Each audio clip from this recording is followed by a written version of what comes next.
Two. Okay, we're live. Hello, everyone. So it took us a little while to get this figured out because it wanted us to delete our stream on Facebook.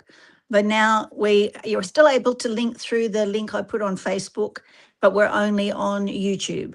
So Annie or Janet or Caesar, if you want to be on the screen with us, just send me a message. There's a few people that are saying hi. So hi again to everybody. And yeah, so welcome back to our metaphysical meetups. So we're just going to put this over here so you can only see me on the screen. But if you have any problem hearing us or anything, just send us a message. All right, so welcome. So good. Oh, we lost Robin. She wandered off. It's amazing what happens when you look down for a minute, people disappear. Well, thank you everybody for coming. I know we're still waiting for Russell to arrive, but he won't be. He does Russell all the time. So yeah, it's been an amazing journey coming up here. We thought we'd move in and then I'd have everything in place and we'd be right in a month. And we did sort of get unpacked within a month, but then there was more to do and we had to paint the place. When we moved in, there were no walls. We bought the house with walls and they removed the walls to a metre high because there was some flood damage. And we still haven't resolved that with the insurance companies yet. So, Oh, really? yeah. So we just paid for it. We just got it done. We just got in and got all that done. So that set us back quite a lot with our timeline. And as you know, Kenny's got his main cave section of the house and he still hasn't quite finished that, as you can see. So I was hoping that everything would be done. I really wanted to get the bathrooms done, but we just keep having things come up. Life happens. Yep. So we just called it and we just went, okay, we've done enough. And as long as you guys feel comfortable, do you all feel comfortable? Yeah. That's good. That's the most important thing. So it will get more comfortable once we get the bathrooms done and all that sort of stuff. But they're all working, which is the most important thing. That's for sure. Nothing worse than a toilet backing up. All right. So, but moving up here is, oh, excuse me, where is it? Oh, the bathroom. So if you go out through there, it's you'll see the laundry and the bathroom's right beside it. There's toilet and bathroom there. Yeah. So yeah, moving up here was amazing. My very first boyfriend, the very first man I ever kissed, he and I were going to build a house together up here 45 years ago. And I fell in love with it and have wanted to come up, well, even before then. I mean, I remember threatening to run away from my parents if they didn't move from the canals on the Gold Coast and come up here, which didn't work. I did actually, after I left my boyfriend, he was 17 when I met him. And after we separated, I did run away for a while up here and spent some time up at Festival Lookout, spent a night by myself up there, which turned into like 2 days and a night and half another night before I headed back home. And surprisingly, nobody missed me. They didn't even know I was gone. Oh.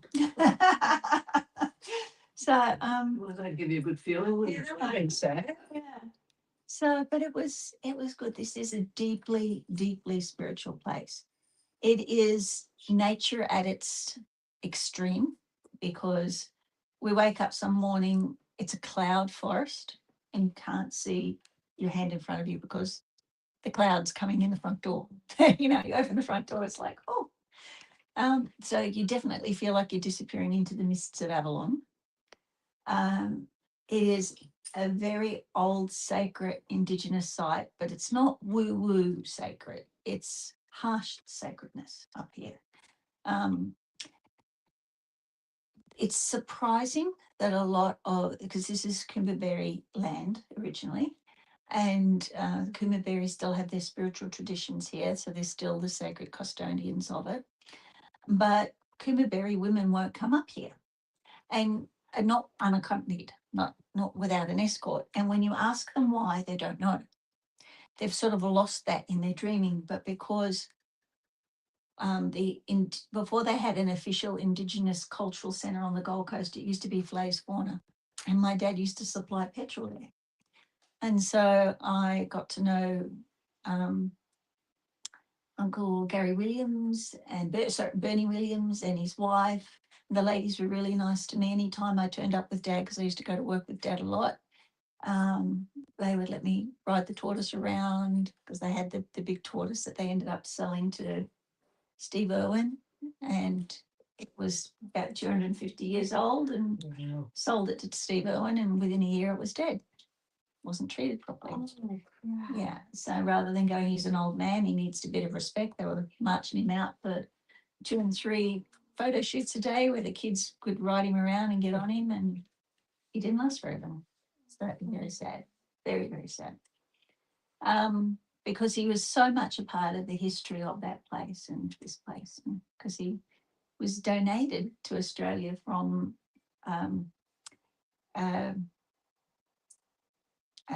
Charles Darwin. Charles Darwin brought him back from the Galapagos Islands, and he ended up here.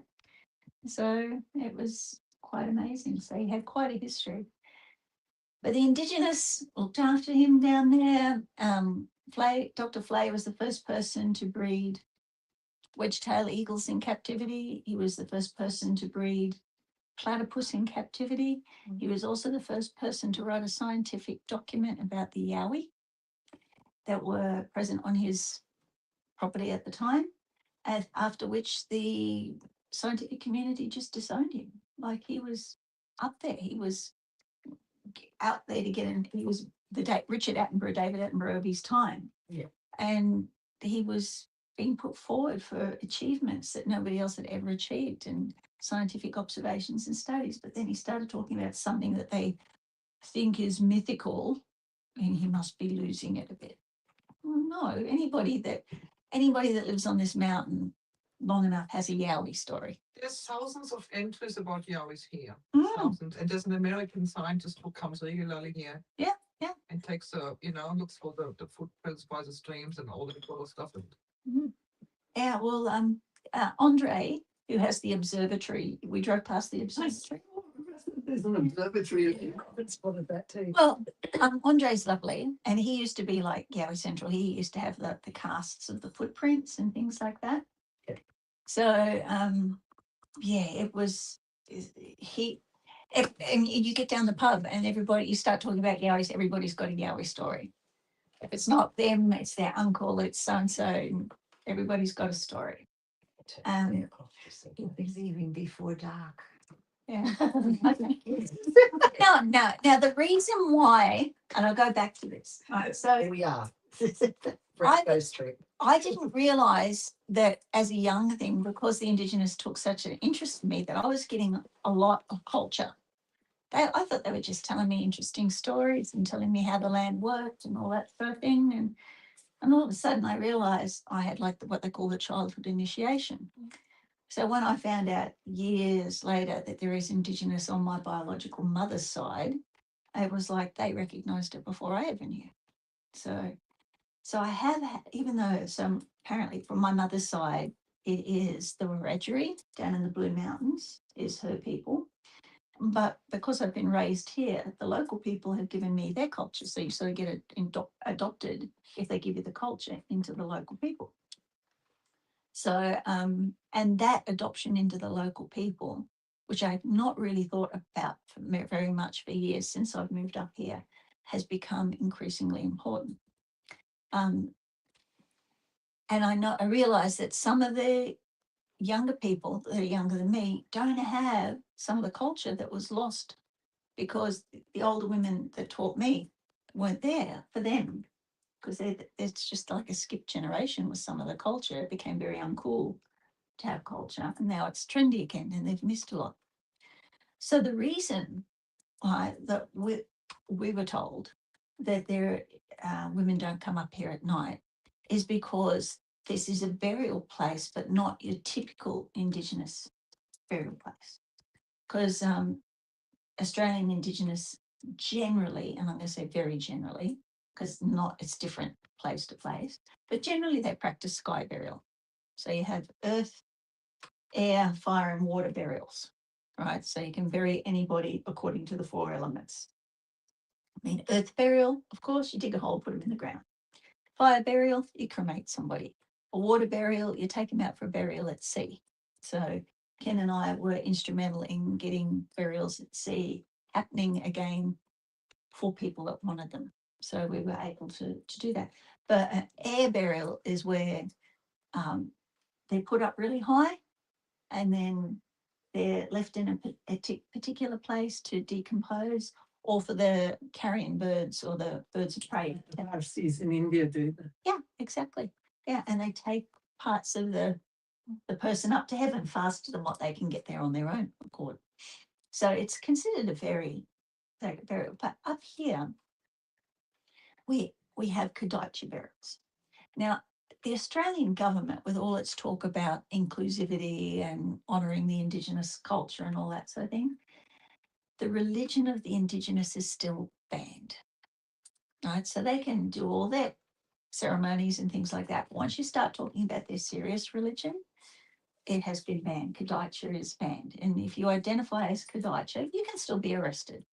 So you will find that people who are Kadacha, and you ask them, they won't answer you directly. Why are you asking? Who wants to know what's going on here? And I knew a gentleman who was Kadacha who actually was working very closely with the Australian government in Canberra for Indigenous relations.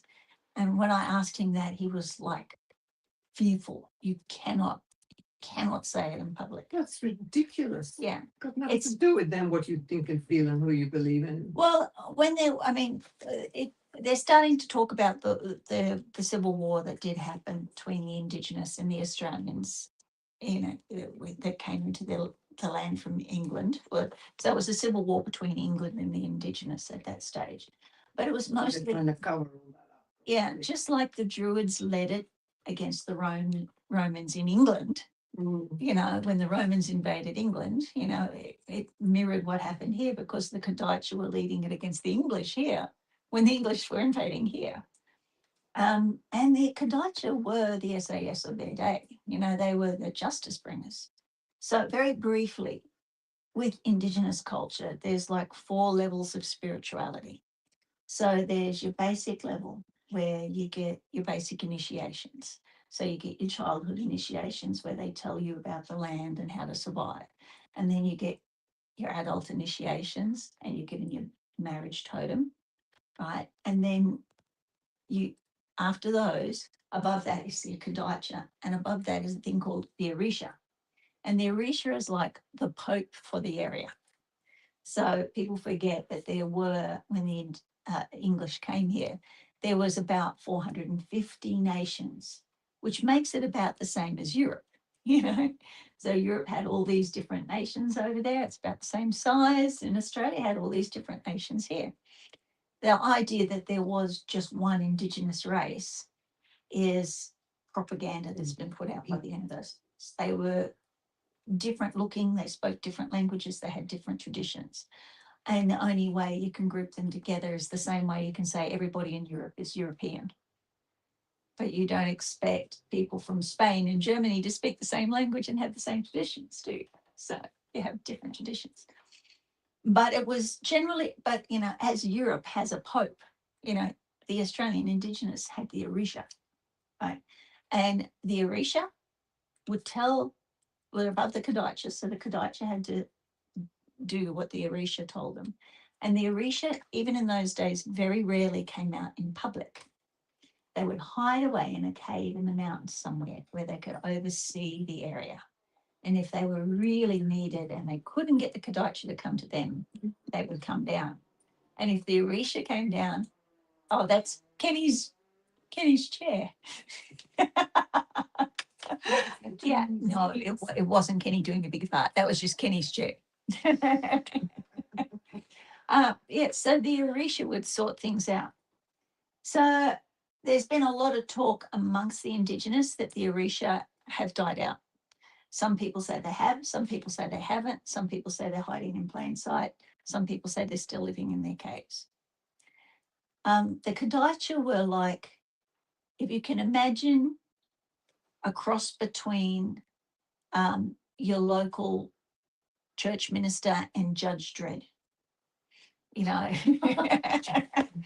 So they were spiritual people, But if there was injustice, it was their place to come and sort it out. And they were bits of boogeymen. So you'll find even today, people who are Indigenous don't like saying the word Kadacha in case they turn up, in case they need, but it's generally the ones with the guilty consciences that don't want to say Kadacha. It's that with K or C? K, K. Kadacha, yeah. And there's some people academically pronounce that different ways, but you talk to most Indigenous and they say Kadacha. Yeah. Or sometimes it sounds like a G, like a Gadacha, the way to say it, but it's Kadacha. Yeah. So up here was the place where they buried the Kadacha for the area. And the Kadacha weren't put in an air burial. It was an earth burial. They would be put in caves. So there are caves up here, and the locals will know where the hidden caves are. There's crystal caves and things like that here. And the Kadacha would be put in these caves. And there's dreaming that goes along with that, evil dreaming with these caves, that these eel spirits are there to watch over the Kadacha, and somehow the Kadacha become these eel spirits that guard these secret underground places. And that's why the women aren't allowed to come up here at night, because the Kadacha are buried here, and you don't want to meet a Kadacha in spirit, right? So it's scary. So especially if you've been a naughty boy or girl. So it's one of those things where the boogeyman has not served the culture properly, because this is a very sacred site. This was a site where the Orisha lived. This was an Orisha place. So the Orisha up here. So this is very unique to this area. And it's very unique that we actually know that the Orisha lived on this mountain and that the Kadacha were buried here. There's not many places where we know that happened. I believe that some of the Kumbaberry, because they're now very closely associated with Griffith University, have identified this mountain as Kadacha burial. And some of the bones that they have found up here that have been taken by Queensland Museum were released to be returned up here. And it was a very funny story happened just before we moved up here. It was like Best of All Lookout, which is a very sacred site, natural stone circle up there. And like, who came with me when we saw, who was up here when we did the meditations and saw the dragon's eye open up in front of us? Wait. Was that a few years ago? Yeah, when we came to stay You came up for that, didn't you? and the Yeah, lightning. That Kenny was with you, but I wasn't with you with that one. Oh. The dragon's eye came up Cool. It's quite amazing. Yeah. Quite an amazing place. So anyway, there was this big news story that human remains found at Best of All Lookout, investigation underway, suspected murder of Indigenous person, blah, blah, blah, blah, until they took them away to the forensic people, and the forensic people turned over and it was like, oh, there's a museum catalogue number on the back of this. Because they didn't know exactly where the Kadacha cave is, even though some of the locals do. They just put it at Best of All Lookout because it's a sacred place and left it there. And of course, Someone found it it. got off the track, off the main track a little bit, and found these human remains. It was a big scandal. But yeah, so they know it's a sacred burial site, and they've returned the remains that they have taken from here. But yeah, there just needs to be a little bit more documented about where those caves are. So yeah, there's been a bit of Gold Coast City Council is wanting to develop up here. And so I've had it put upon me, not just me, quite a few people, that have Indigenous connections, that we have got to make sure that this development happens in an ethical way. And by ethical, I mean they want to bring, for the Olympics, they want to bring 520,000 people a year through this World Heritage Site. We're living in a World Heritage Site. There's lots of, I can't quite see all the messages there. I will stop and review them in a minute. But this is a World Heritage Site, which is supposed to be protected. And there's not many World Heritage Sites that you're allowed to go into willy-nilly anyway. But the Gold Coast City Council, is that a Freudian slip? Yeah, and it certainly looks like a money-making venture for them, that they want to cash in on ecotourism and bring that many people through, which won't be good for the environment up here. So we don't mind tourists, we don't mind people being up here, but the numbers have to be limited. I mean, the numbers into Kosciuszko Park when you go skiing is limited. That's a lot of people in a short time. I know, and they want to continue it. They want to sustain it at that after it as well. So it's not just like 500,000 people a year. Like, do the math, you know. Those roads. Yeah, it's like 3,000 people a day. Imagine it. Yeah, people be walking down the little tracks like this, like little Congo lines. It'd be ridiculous. It would not be an enjoyable experience for anybody. One, and it'll be just destructive to the environment. So Be driving up here, then isn't it? And Well- they were thinking about having the gondola come up here. a cable car. They're trying to put the cable car Do you still through. want to do that? The locals don't want it to happen. They really don't want it to happen because, like, Tambourine banned it because they did the study. Where it's got to go is over. See, the problem is if they take it over bushland, if anybody drops anything down or out of the car, Oh, yeah. like that, wrecks the bushland, sets it on fire. Or if it goes over private property, nobody wants cable cars going over their No. private. And they have to clear so much forest, which makes it so unstable, and it's very unstable ground here. That's right. Yeah, it's a landslip area. Yeah, and if they in the path that they're looking at now, which is from the old Alstonville campground on Mount Nimble Road, so that's sort of like the Mount Nimble car park, and they've already got plans in place to make a super bus centre at the settlement. You know, where they're going to bring the big buses, 50 at a time, which would be all right if you get one or two a day, but not continuous flow, which is what they're talking about. It's just ridiculous. It's one of the most unsafe roads in Australia. We have accidents, people die on that Mudgeeraba side of the road all the time. So, when there is the extreme weather that we get here, like the mountain will shake it off. There's no way it won't. Like, there will be landslips. People in the cable cars will die. It's craziness that they want to do this. They're much better off just limiting the amount of tourists and doing it properly. Just going, okay, every year this amount of people are allowed to go up. Here's the lottery. Everybody pull in. You want to be this year. If your number gets drawn out, you can come up. You can pick your time and come up, which is the way that most other World Heritage sites are managed. They are a remote wilderness area. 500,000 people a year plus is no longer makes it a remote wilderness area. It will completely change and destroy it. So this journey's been interesting. And it hasn't just been about Indigenous as well. Like I joked before about when the mists come up, you feel like you're going into Avalon. But our road is the end of a triune crossroads. Right? There are 3 roads that meet at the Canyon Lookout.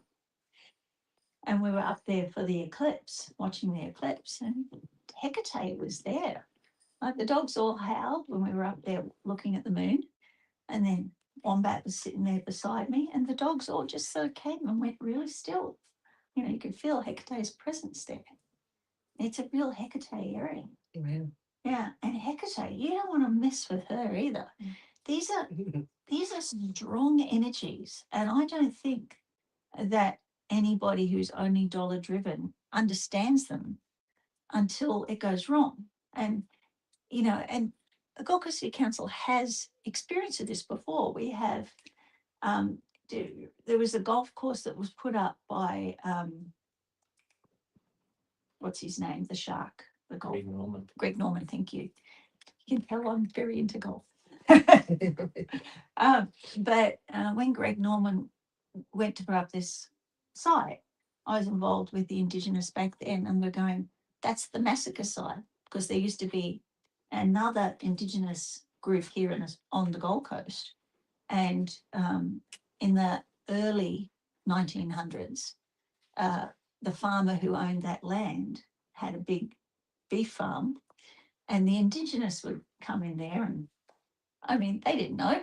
They were just like, oh, here's a big meat thing that'll feed us. We can have a big corroboree, have a big feast. And so every now and again, one of his cows would disappear, you know. So rather than going, okay, it's a taxation I have to pay on my land to the Indigenous, I'll give them a cow every now and again, let's work this out. What he did was he invited everybody and said, okay, let's have a feast. And he poisoned the carcass and he killed every man, woman and child that was able to eat meat in that mob. So the Mujumbul, the Kumameri, and I believe the mob from Logan as well, all met, had a corroboree and cursed the land, that nothing would succeed. So his cattle farm went bust. He had to go, and terrible tragedies in his family after that. But then Greg Norman bought the land that nobody on the Gold Coast would buy because everybody knew about it. Right. And then we were sending letters to his managers going, look, you've got to make peace. You've got to get these mobs together and make peace if anything's going to develop there. He's going, oh, you just want us to give the Indigenous some money. I'm going, it's not about the money, it's about the respect. You know, Greg Norman bought it. His success fell away. His marriage broke down. He went bankrupt and he couldn't sell it off quick enough. Right. But the person that took it then went and got in contact with the Indigenous about the curse on the property. So even though it's still in Greg Norman's name, he doesn't own it anymore. And so these things, this is why they banned the Kadacha, because this kind of magic, this Indigenous magic works, and they know it works, and it scares the bejesus out of them. And yet they're going to come up and try and do this in the Kadacha burial ground. Silly people. Probably not going to go ahead, I'd say. Well, half of the people that are working on this are sort of like, the land will take care of itself, it always has. Like people who've tried to do developments before have had disastrous ends, fallen off the mountain, had trees fall on them, things like that. And they said, like, they cite that in the past, but there's a real concerted effort here, and it's going to take a coming together of the mobs to make sure that, you know, working in conjunction with the land to make sure this doesn't happen. And yeah, and I've just felt like it's not just been Hecate, because Hecate, it depends which myths you look at. If you go back, I've been working with some people in the States who are Greek scholars, and they really are pushing for people to go back to learn Greek again, because all of these texts that we base so much of our society on, now not just Plato and Socrates, and but so much of the Bible was written in Greek, right? And I was watching a communication from one of them, and she was talking about how after learning her Greek, she decided she was a Bible scholar with a Pentecostal mob, and she just only learned Greek because she wanted to understand exactly what the Bible said. And then she started translating, and she picked the Transfiguration of Jesus Christ to translate. And she said she knew things were changed and missing because you can get these, not just the Septuagint, which a lot of scholars don't like anymore, but you can pull up translations, which are transliterations online, and you can see word for word, that's the Greek, word for word, this is the English. And she's going, there's not just words missing, there's whole sentences missing that they just haven't put in. And when she translated the missing sentences, Jesus is invoking Helios on the mountain. So do we understand who Helios is? Yeah, the sun god. There's somebody at the door. Hello. Come on in. Oh, Mr. Russell. Live streaming. Yeah, live streaming. Before Lisa came Oh. in. Cute. Oh, yeah, he's out there. Go say hello and then come and grab a seat. Yeah. All right. So, so that was Mr. Russell. He's just arrived. So it's really different when we have a look at the Bible. People, you can see it was a controlling organization that really has channeled this to be in a very particular way, rather than looking at the fact that Jesus was doing essentially magic that we see that is recorded in the Greek magical papyri. It's a blend of Egyptian and Greek magic, right? And in this Greek magical papyri, we find out that Hecate's mother was Ashtaroth, right? Ashtaroth has been demonized in the Bible as being a demon. And not only is she not male, she's like the mother of the gods from as far back as we can see. And so since I've been here, this relationship with Ashtaroth has just been coming stronger and stronger as well. So we're going back to like really old, really old. This is like pre-Assyrian, pre-Babylonian. Ashtaroth, for a long time, almost been female. So it's been really interesting. Like we walked in here, and like in our first couple of nights here, they were like, we'd walk out in the lounge room, there'd be little blue lights just everywhere. And we go, oh, that's interesting. I didn't feel anything malevolent, but it was definitely spirit. It's a very spirit active place. And when you walk around the mountain and you like, I go on this, at least this 4K walk just at the end of the road here as often as I can. And I get up at 5 o'clock in the morning and go. We were just talking about crazy people that get up at 5 o'clock in the morning and do things. And when you go early, it's before all the tourists get there, when it is quiet, there's a spirit presence that's with you. And I keep like walking around going, oh, it'd be nice if we saw a lyrebird. There's a thing up here called the Albert's lyrebird, which is one of the rarest birds on the planet. And I'll be walking around thinking, oh, okay, it'd be nice. And it's there. Yeah. I wonder if that's a cave up there that was like for the Orishas, right? And then you'll look up and something moved up there and you go, is that a bird or did I just see somebody up there?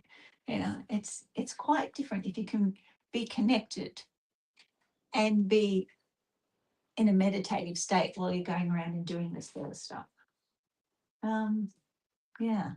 So this is sort of what, I want to help anchor this energy. I mean, I know we've discussed over a period of time that Ken and I would have a place where if you need to bug out of society for a while, you can, right?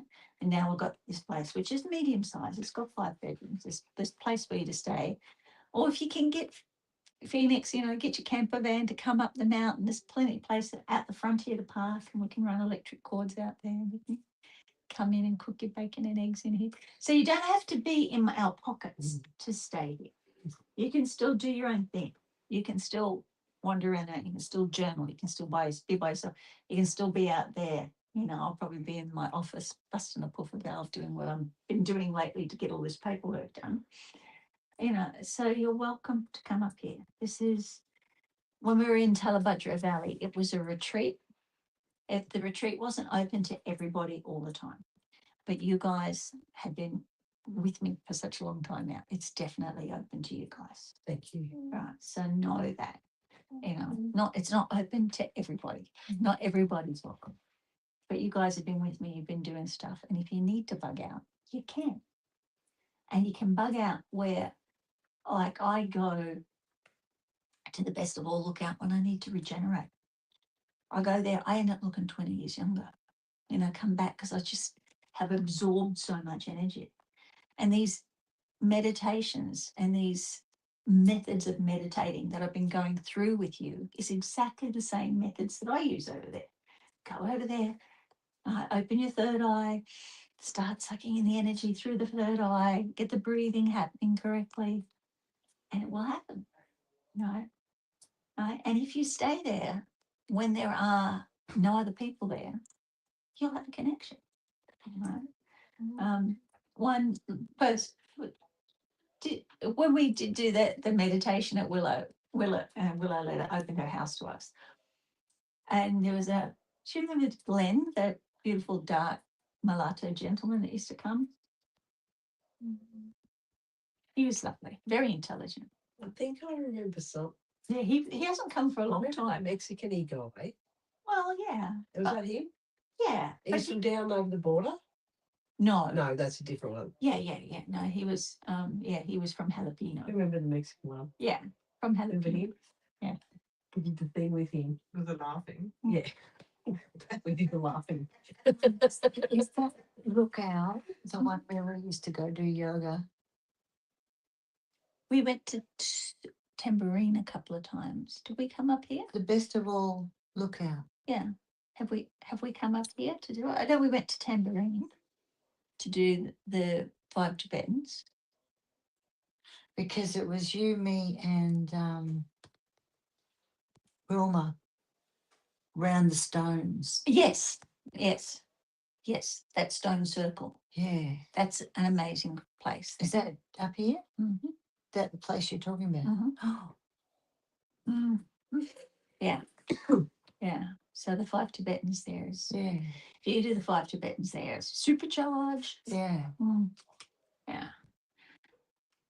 So, so I think like what we've done to this point with this group is while I was living in the last place, we were going through all the techniques. We were learning the techniques and we've got the techniques now, I think.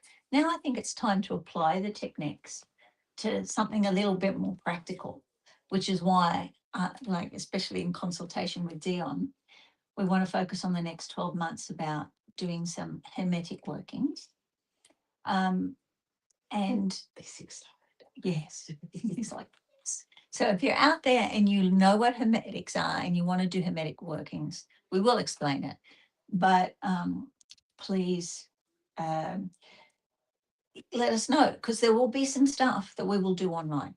Like there'll be some we'll have to do a little bit of homework. I know people don't like doing study and homework, but there's so much to learn. I mean, and I'd love to. Like, I want to get back into the routine of doing my Greek again. And I would encourage you, even if you learn a few words of Greek that you can identify as you're reading these texts, it'll make a big difference to what you're doing. And understanding that the Greek people were working with archetypal energies in nature. So whether you call it Gaia, Rhea, Pachamama, whatever, as long as you're working with the earth energy and it's female, it goes by any other name. But the thing about learning the hermetic workings, I'm just going to have a quick look. I think somebody just knocked at the door. Hang on. Yeah, someone must have this one back. No, it's not the door knocking. Oh, what are you doing on that? Back to bed. Go. Yes, she said there's a little chat. Oh, it's hard for Russell, isn't it? Yeah. It's hard for Russell. When Russell sits down, he'll settle down. So there's all these people in Grab a chair, Mr. Russell. Yeah, it's a box. here. Oh, it's a little jar at the moment, just on the. Go back to bed. No, in the kitchen. That's okay. I'll let him know. That's okay. He's like, I know. He's just. Where'd you go? It's big, scary Russell. Yeah, not so sure about him. The wombats. Hey? He is like a He wombat. has the thing. Yeah. Yeah, he would look like one as a pup, that's for sure. A wombat. Yeah. Yeah, without the tail. Yeah. You're scaring the dog, Russell. What's the next one? You're scaring the dog, wombat. He's done the red. Yeah. I'll be Jabberwocky. I'm paying Victoria, Okay. Dion, Dion, Legal. yeah. Is this Lisa? Yeah.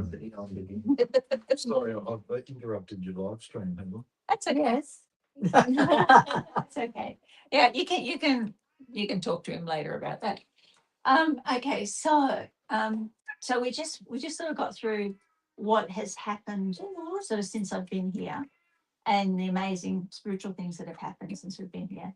Saying that this house is open to this group. Right, if you ever need to bug out, consider this your bug out place. You're welcome to bug out up here. And we have like one other bug out place. It's a bit further out. That's like several thousand acres that we can also go to. But this is, if you want a retreat to get spiritually re-energized. This is what it's been set up for, why it was selected. And it's just good for that. We've got the spare rooms, but there's also room for people to bring up the camper van out front, and you can even put a tent in the backyard if you really want to. like kids camping in the backyard. But of course, the big thing is that we're right on not only the best view, but this is like spirit central part of it. The only part that's probably more high energy than this one is Festival Lookout. So the canyon, we can do amazing work with the energy here. And I'd love to work with you with that. I'd love to do that. So what I have done, I was just saying, Dion has been pushing me to do the Hermetic workings. And if we get a commitment to do that, we'll move ahead with it. But it's one of those things, it's very rewarding if you make the commitment to do it, right? It is going to put you in contact with these archetypal energies of nature. You will be establishing a one-to-one relationship with them, right? Because there's two aspects to it. Like I was saying, we're looking at these ancient Greek and Egyptian rituals. Why would we bother decoding and reproducing these ancient Greek and Egyptian rituals when, hey, we can just like do a new agey thing and make it up on the fly and just meditate and with them up? Because the amount of energy that's involved, right? Sure, you can connect with her no matter what you want to call her. But because these rituals have been used for at least 3,000 years that we know of, they have in themselves an egregore. Do we understand what an egregore is? Right? Anybody want to explain it?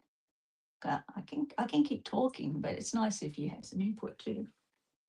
Do you understand what egregore is, dear? Yeah. How do I explain it? So, if enough people believe in something, there's so much energy that goes into the belief of it, it becomes a thing. It becomes like a real thing, I guess, if you like. So, Takes on a life of its own. because these are so old and so many people have believed in them, 3,000 years worth of energy from tens of millions of people collectively, that energy builds up and you can tap into it. It's very powerful. Yeah. So that's why it's really worthwhile to learn to do them, because it's not just you and nature, it's you and nature and the energy of millions of people over 3,000 years pointed in the same direction.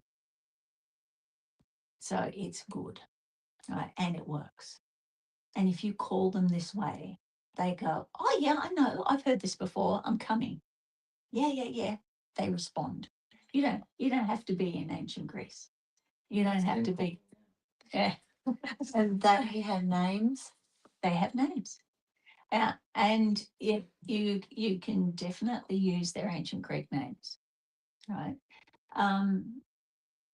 So the way that we've done it in the past is we've done what they call a series of 10 initiations, right?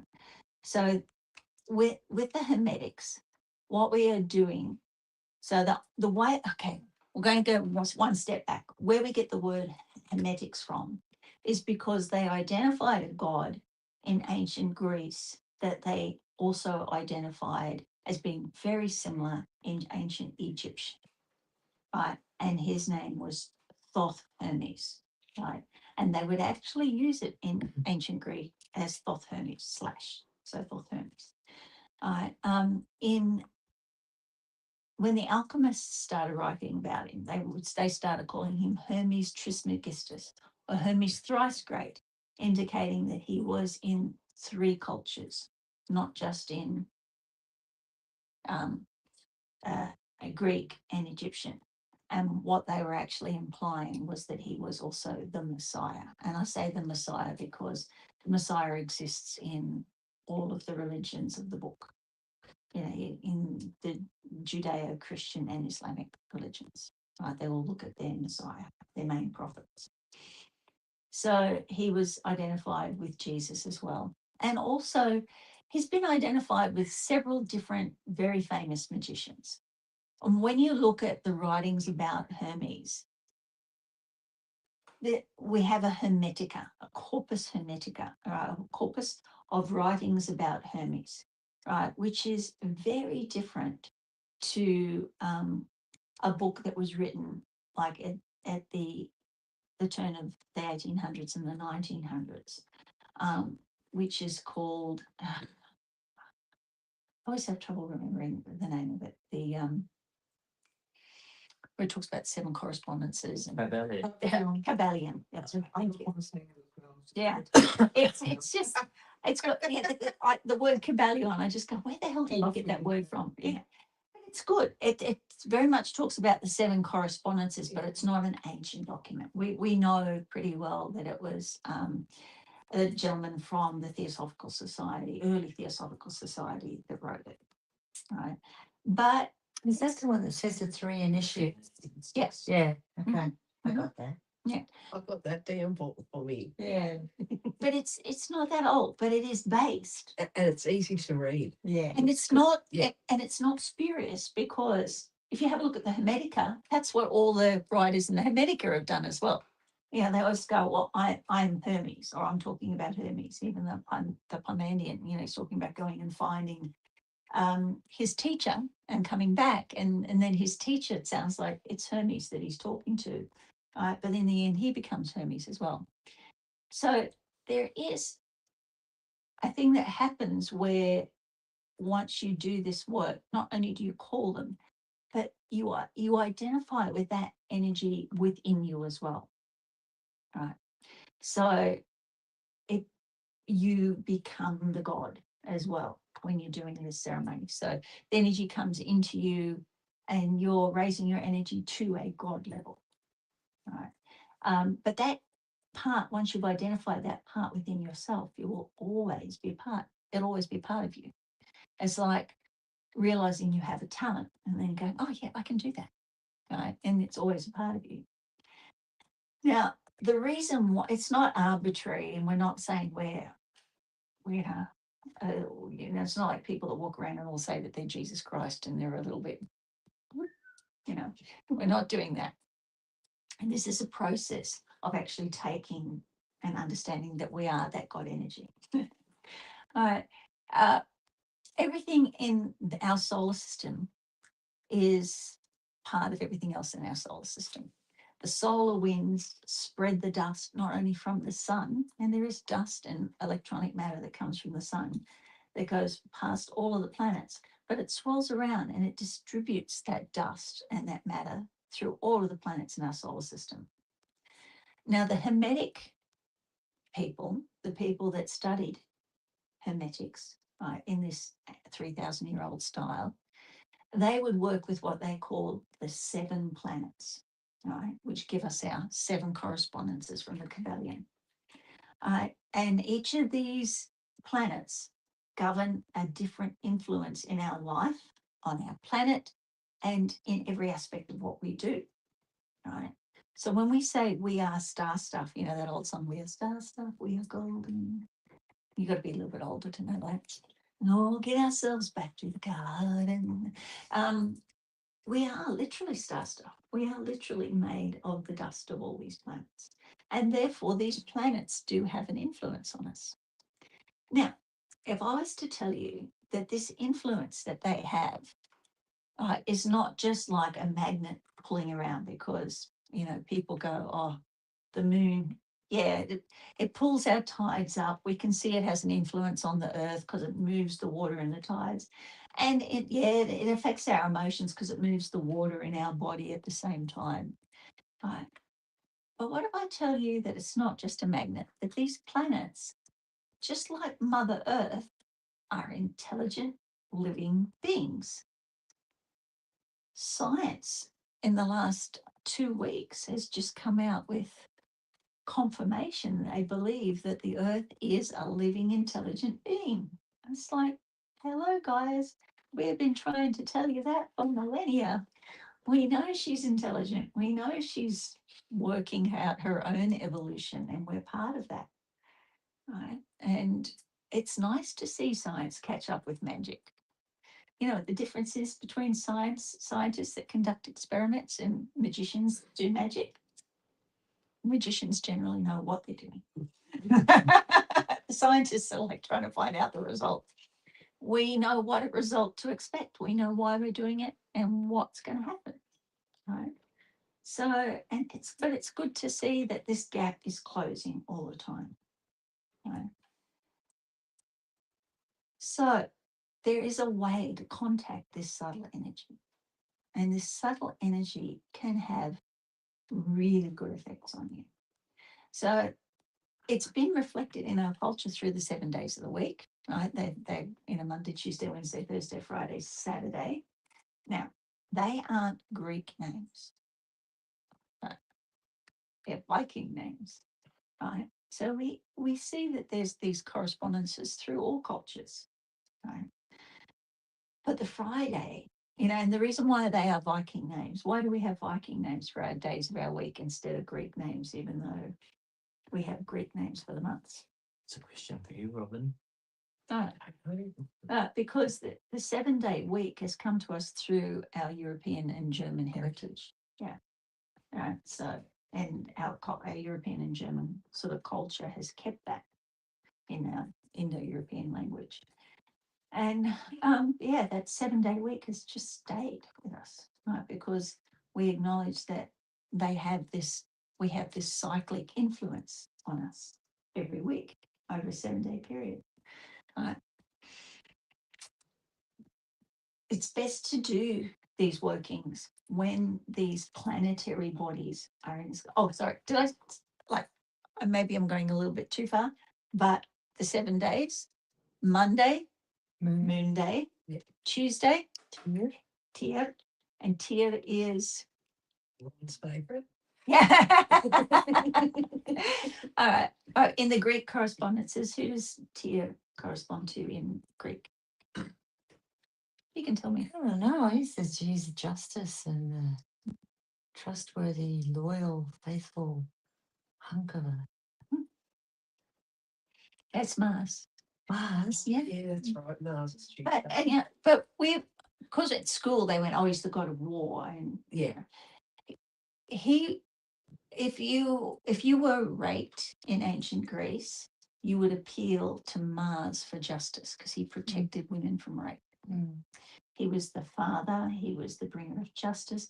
He had some pretty bad sons who he used to pull into line as well. But his sons actually represented the bad things that happened because of war. Right. So,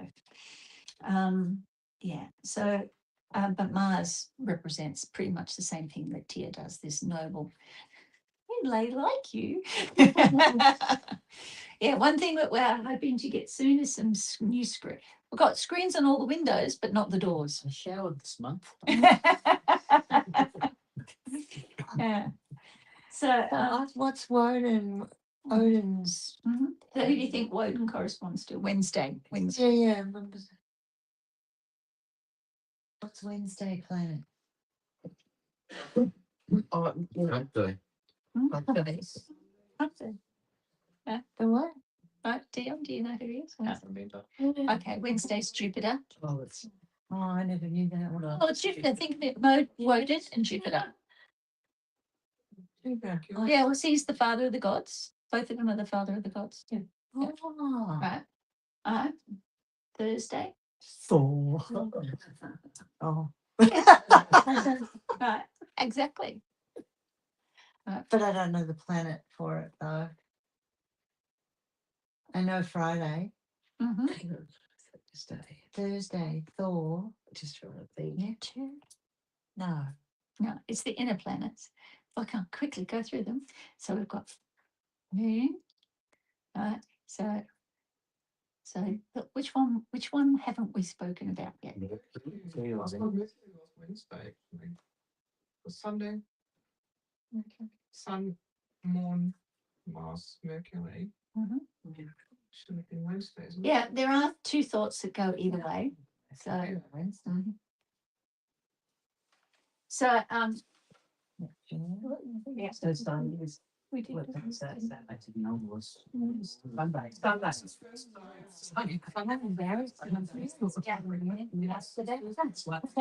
Yeah, Sunday. Yeah, Sunday's the first day. At the Sunday is the sun. Mhm. And Freya is Friday, which is Venus. Yeah, but Yeah. because Thursday and Thor is associated with lightning, some people always say that he is or Thursday can be for Jupiter as well. And in Germany, Thursday means Sunday. Yeah. And it does Sunday. it does Donnerstag. and in Tibetan as well. You'll find that even in the East, these correspondences work as well. So that's your Perba, right? So which is Perba, What is that? right? It's a magic wand for anybody who comes from Tibet, Mongolia, the Altai Himalayan region. But originally it was a tent peg that you would pin your yurt down with, right? But in the middle we have caged lightning, right? So that's what that symbol is, a Vajra. A Vajra symbol is caged lightning. But that is sacred to Herbar is the way they say Thursday. So that's a Thursday tool, right? Which is about cage lightning. So because Zeus has lightning, people say that it is, but because he's also the father of the gods, they relate him to Wednesday as well. So it can go either way, but it is one of those things. We generally have a look at them with what's happening. And this is why I come back to not having arbitrary times and dates for things. So, so we got through them all. So Friday, Freya, Venus. So what was Saturday, Thursday? Saturn. What planet was Thursday? Jupiter. So Jupiter, right, or Mercury. So we've got Mercury on Wednesday or Thursday. But Thursday and Wednesday can get debated, Okay, yeah. right? It gets debated, right? And Saturday, Saturn. Yeah. And Sunday's the sun. Now, because of these debates, what we tend to do is have a look at where the planets are in the sky above us. So we're not arguing arbitrarily about names that have changed slightly between different cultures. What we're having a look at when we do our workings is like obviously with our solar workings, our solar hermetic workings, there'll be two.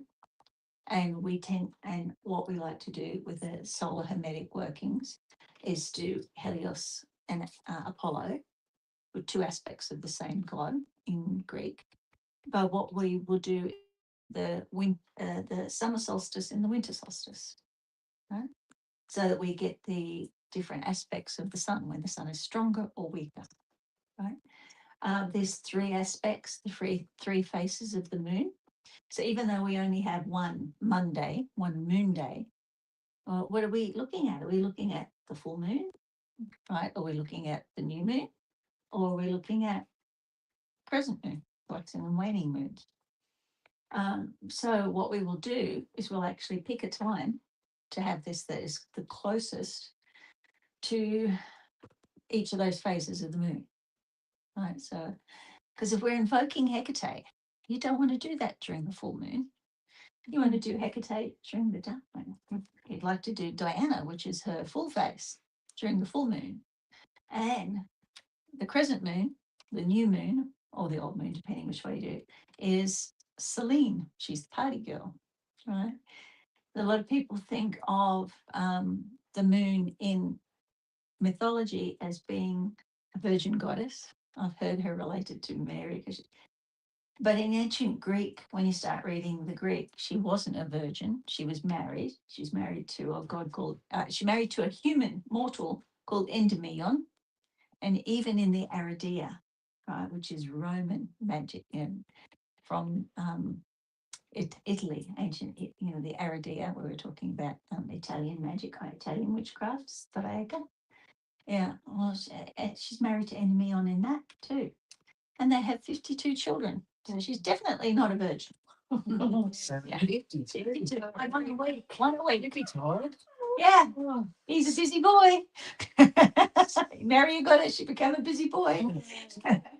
That's an excellent strike rate. Yeah.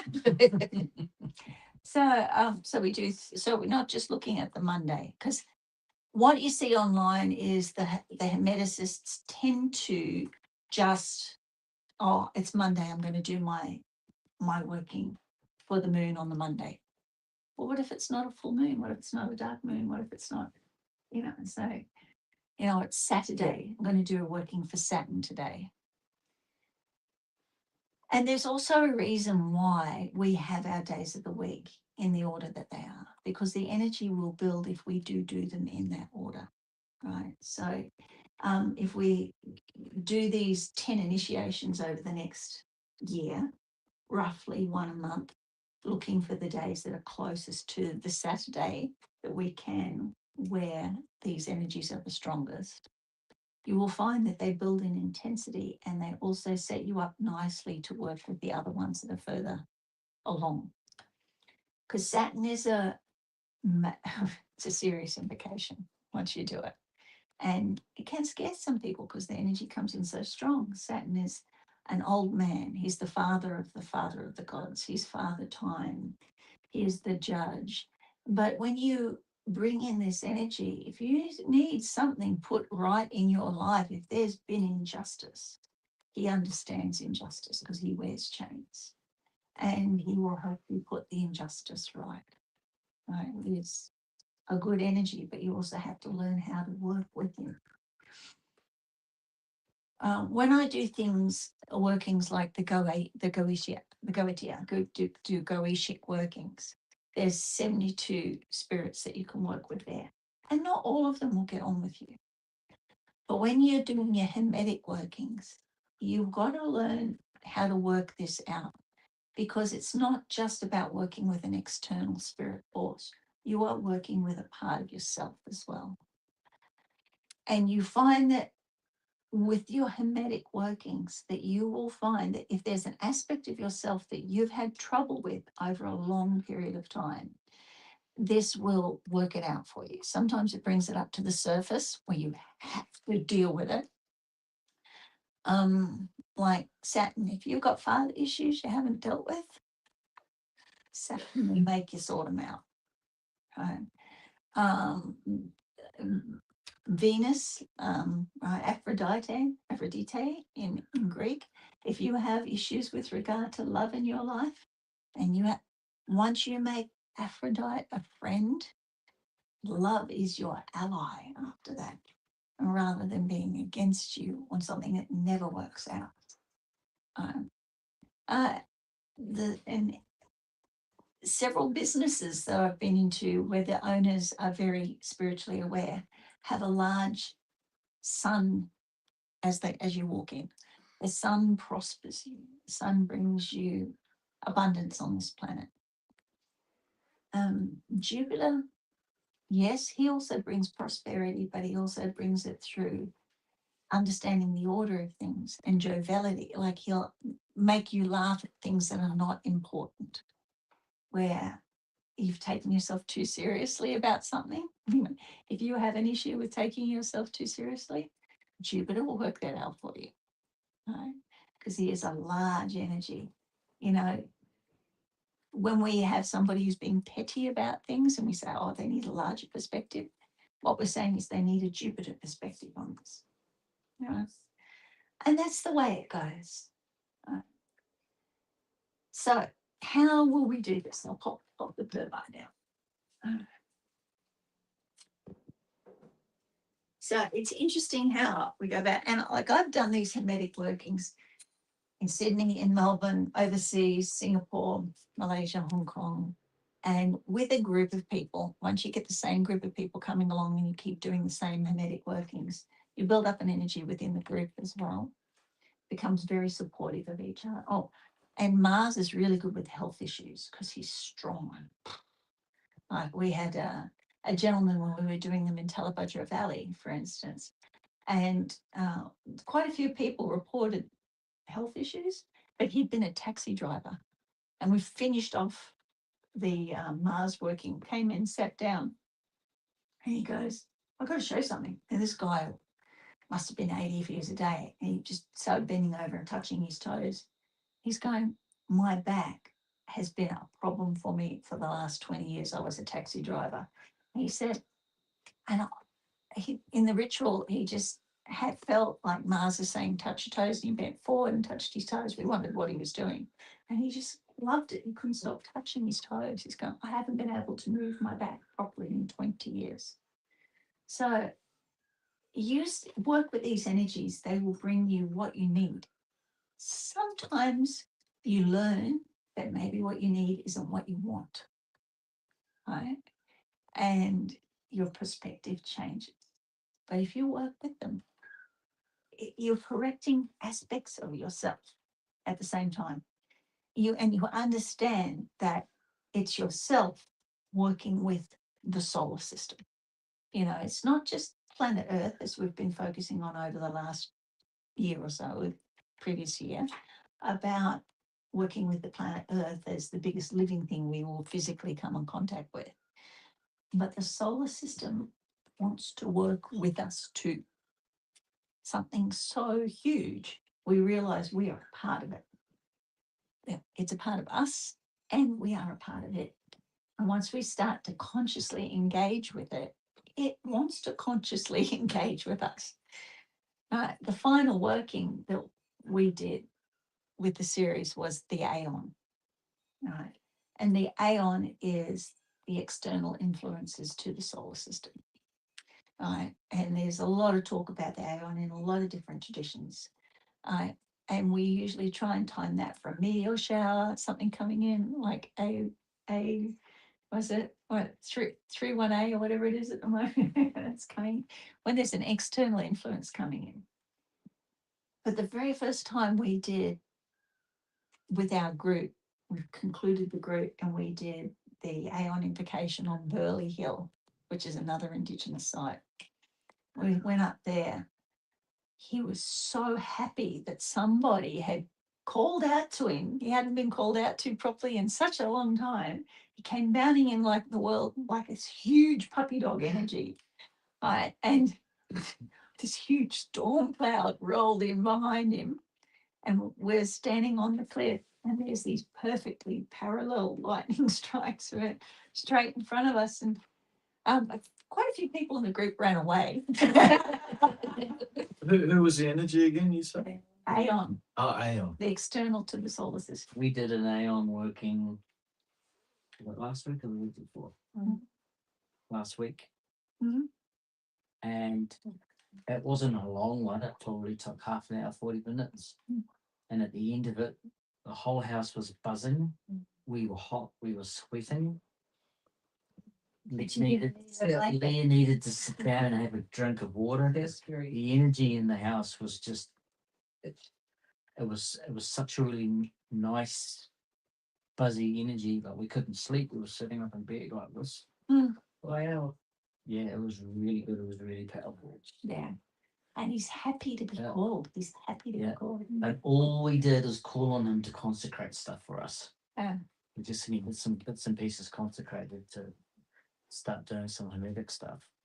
And just his energy in the room was just fantastic. We did an Aeon working at Cape Town in South Africa. And that was with one gentleman, but he'd done several of the hermetic workings with the other group. And we're doing the Aeon there. He really wanted to call it in. He's like, nothing's happening. It's not working. He's getting really upset, and don't get upset with spirit because they sort you out pretty quick. Anyway, he's going, it's not working. Nothing's happening.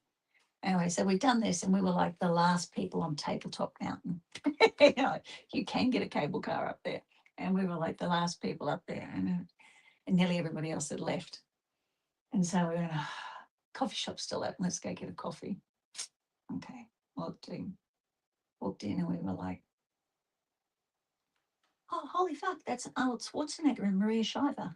I guess it did work. They were there for the Paralympics or something. Very chatty until we asked for a photo. They were really sweet. She's only really tiny. She's super little. but they were very chatty and like really happy to talk to us. And yeah, so it's just like, hey, I was like, yeah, I'll show you it didn't work. What was it? Yeah. Well, he wasn't calling for Annie, but what was We need like, it was funny because I'd spoken to the Zulu shaman where we were staying just before, and I was looking over at Tabletop Mountain, and the shaman came up to me and he was like, "Is it going to rain?" I was like, "No, unless you want me to call in the rain." And he was like, "Okay." He said, what are you going to do today? I said, "Oh, I'm going to go over to Tabletop Mountain." And he's like, "Oh yeah." And he said, "What will happen there?" And I said, "Oh no, Schwarzenegger's in town. We'll probably meet him," just as half a joke. And then we did sneak a photo, but we only got it, like we snuck a photo and it's only his back with one of his bodyguards. So we've got it from the side as well. And then we brought the photo back and we showed him. And the Zulu shaman was just like, and they gave me a little fetish doll, like a little fetish priest doll. And it was all wrapped up in like snake vertebrae and skin and things Sharon like that. did? Yeah. When they don't. I don't think Annie would have given it. Yeah. No. And, How did he get up there in the chopper? we didn't see anybody come up. We saw people leaving, and I don't think they thought that anybody was left up there. But the gentleman I was with was a huge bodybuilder. He was really big. So I can understand why Arnie didn't want photos taken with him, because Arnie's only my height, contrary to what they say on TV. You were pretty tall. I'm 5'8". Yeah. Yeah. So he, yeah, did I have high heels on? I don't think I had high heels on that day, but Tony was bigger. Tony was quite big and pumped at the time. So yes, That's why they paired him with Danny DeVito, right? yeah, Danny DeVito basically. Yeah. So I'm confused now. Mm. You went up to the mountain, tabletop, whatever mountain, to call in. We were going in town. We were meeting with the former mayor of Cape Town. He was showing us around and doing a few things. And he took us to his coffee shop called Shambhala in Cape Town. And it was really nice. We'd been over there working with the Zulu. Yeah. So it was nice. So you were just sightseeing. We needed to get out of where we were. The energy was building up. There was the guy that took us over there asked me to marry him. And I didn't want to become wife number 7. Okay. And we would just need to get out of there so we could get our heads straight. And while we were there, because we had such a good result working with Aeon and other places, it was like, let's do the Aeon working here. So we just sort of spontaneously did it. I don't know what Tony was asking for. Oh, okay. I have no idea. Sometimes you don't have to do a working to ask for anything. Sometimes you just want to do the working so you commune. Yeah. There's a lovely verse by Khalil Gibran that says, if you go to the gods only when you want something, they'll get tired of you. Yeah. But if you go to the temple and spend time with them, you become their friends. I said to Leah the other day, Yeah. we need to do another Aeon ceremony for consequently more stuff. Then we should do a third one and not ask for anything and just give an offering and say thanks. Yeah. Because we've asked for something twice. Mm. So the third time we should just say thank you. Oh, yeah. Ask for nothing. Yeah, just be friends. I mean, that's why I have my altar. I got my collection of deities up there. I don't know if you can see it. But I every morning I light my incense, I ring the bells to wake them up, and I just stand there for a minute. Yeah, it's got to be something really wrong before I'll ask them for something. I make sure it's a big thing. AYON. I still got the handout that you gave us, and I read it over. I'm going, just doesn't. Yeah, that's right. I'll have to go through this Doesn't- class because I'm packing one up. All right. Yeah. So what I'm going to do is I will form a group that's just for the people who want to do these workings. All right. So we'll just have a. Is it going to clash with Coven? No, but will it be at night up here? That's the scary. No, not at night up here.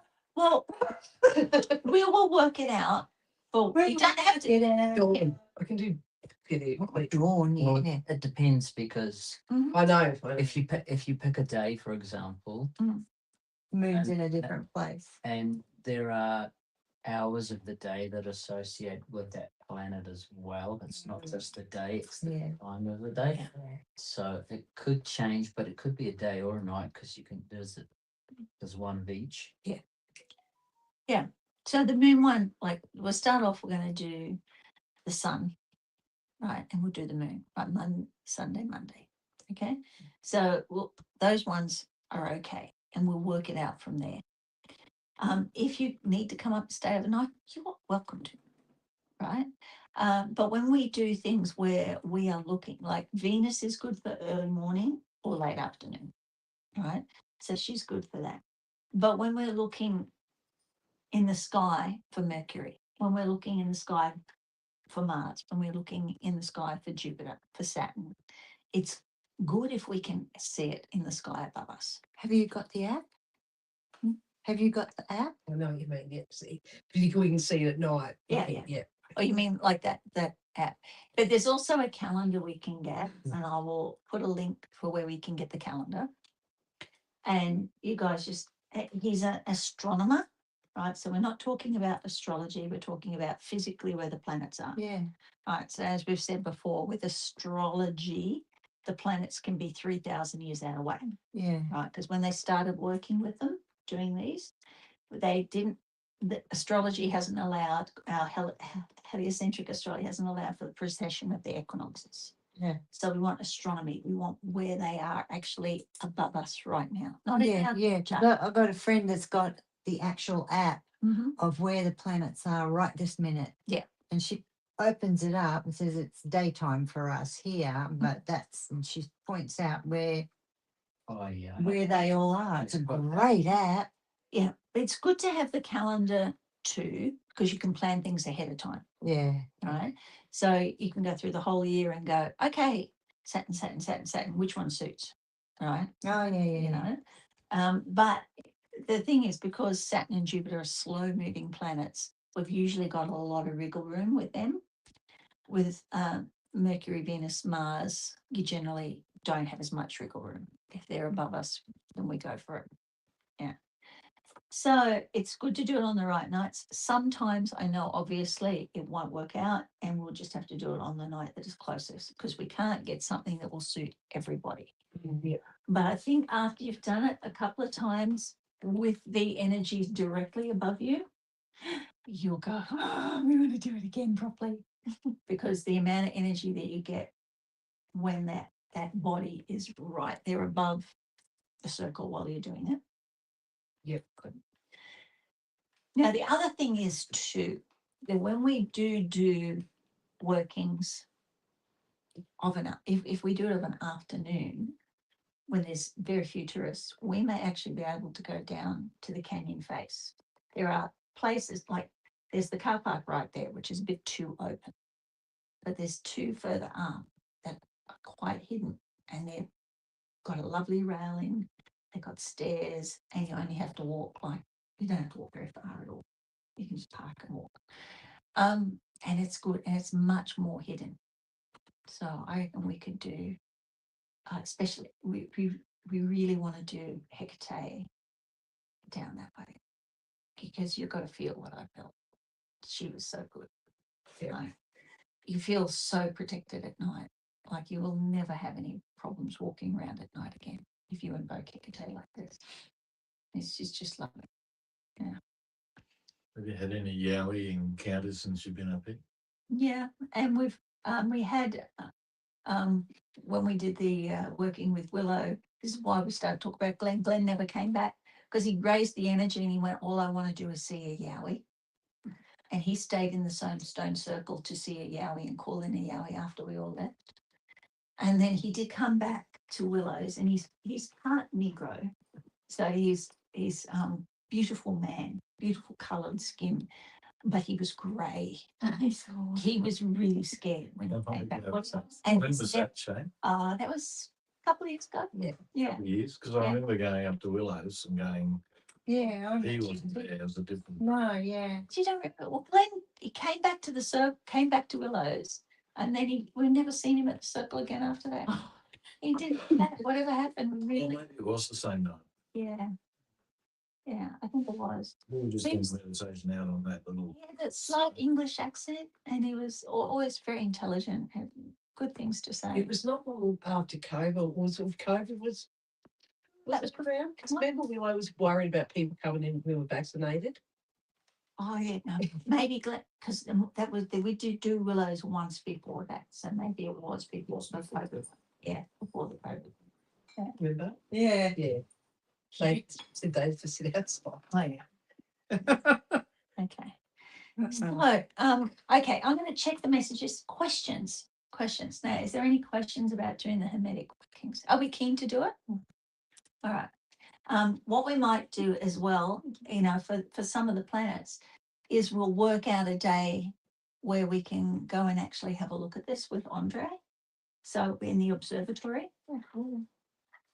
he charges a small amount, but what he likes to do is if you make an appointment, don't change it.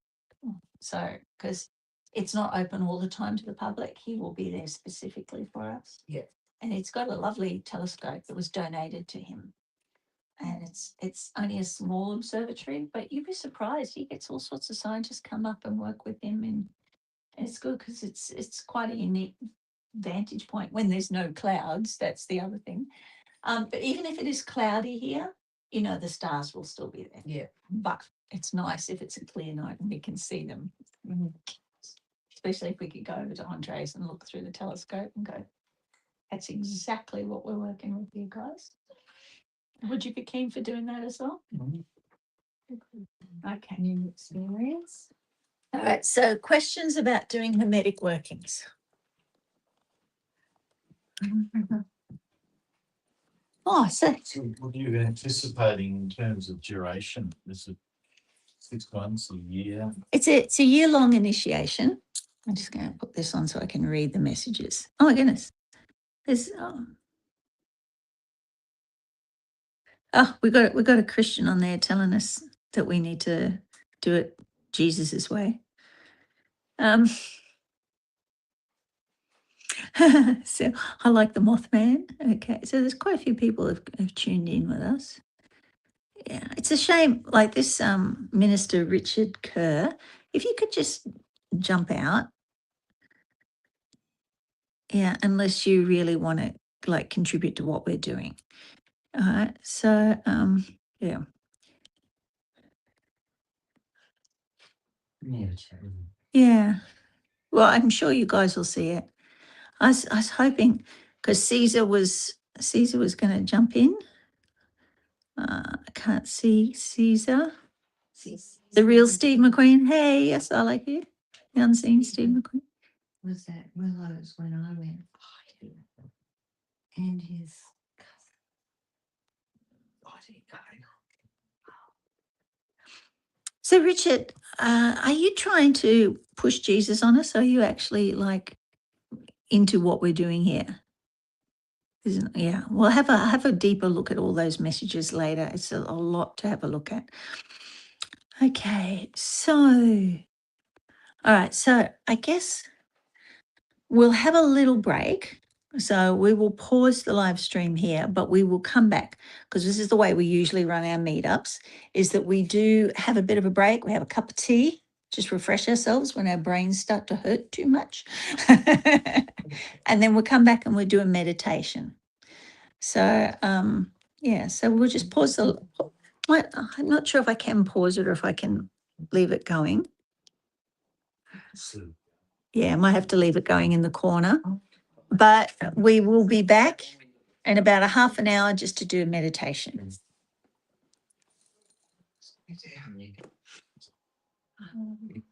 Yeah. What style? Okay, to the good to that crowd, everybody in the sun. Just turn that around so everybody can remain anonymous. That's different to hers. it's in a jar on the kitchen bench. Yeah, I like it. Hello there. Pretty. All right, so you want a cup of tea? Let's go and bother kid. Oh, you can see the. Oh, that's a nice one. That's very nice. So Sagittarius is over got lots of it. See what that Shows you. Well, yeah. Let's not get that. That's why I didn't sit there. That's why you did sit there. I didn't want to fall in. I think that is the plan. There we go. Right. Is the same? Hey, sir. Men are from Venus and women are from Venus. Oh, I know we have this from. Uranus. You're right. I knew that was coming. I love it. I knew that was coming. I want that. Thank you, Russell. Oh, look at the set way over there. Yeah, I want that.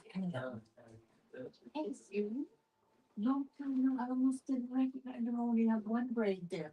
Where's the other next to it too, right? Yeah. I put it to try and make it look a little bit thicker. Oh, it's beautiful. Like in. You want to keep that beautiful color in the Is that one of those iPhone things? Yeah. I don't know if you'll be able to get that out. Oh. It's called Sky View Light. Okay, so App Store. yeah. I think you can. I think I've got something like that. Where's your App Store? Yeah, I've got that. Kindle? Yeah, it's called Sky. Hang on. Oh, Just like it. Oh, there it is. App Store. Oh, man. that's where I was. Calculator.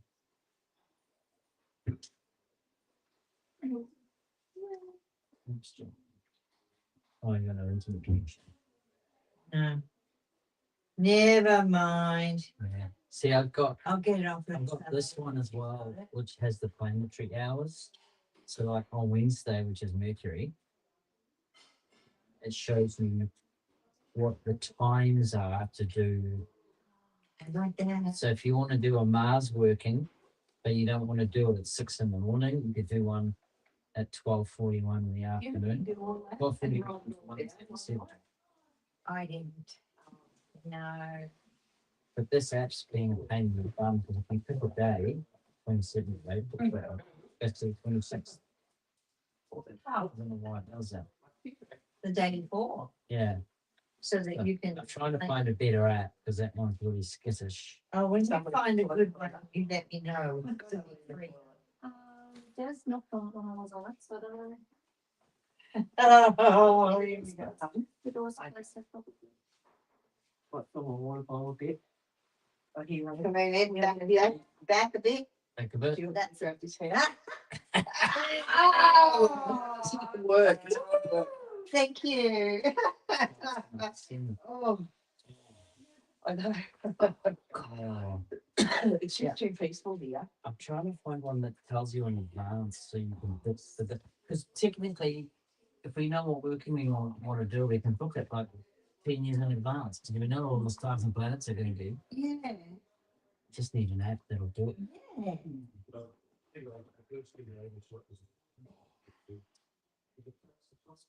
What's the place? Oh, it's comfy when you're sitting there, but jeez.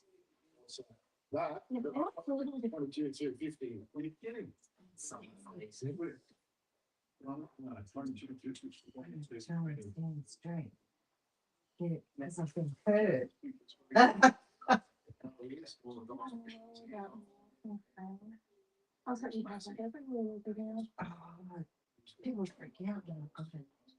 It's not for them, it's either. I know, says that secret got ritual on their own.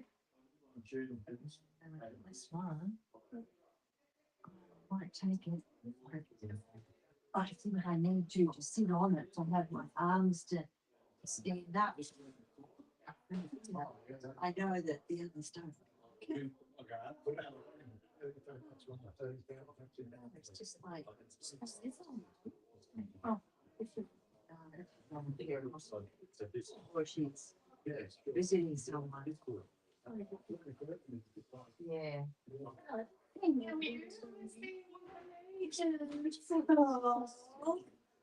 Either switch or sound. Am I?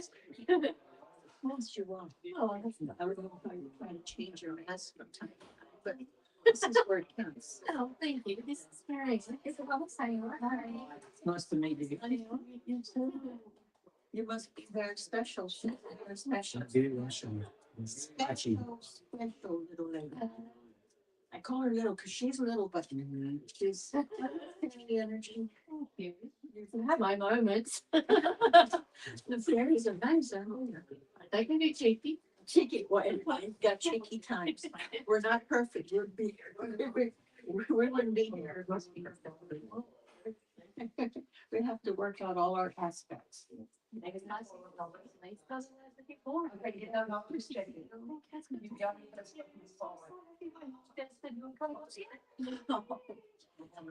don't know why the planetary changes and all the sun energy, I'm basically I'm floating all the time.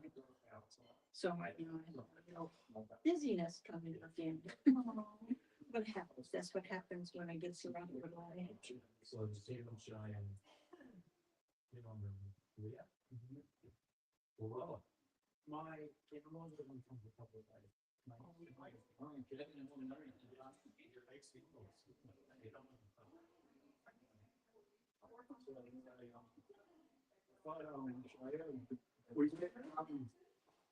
That's an awesome. Rang me up and I flew down to Sydney. I flew down to Sydney and we went. It moves. I mean, okay, gotta be careful. It's nice. Be careful.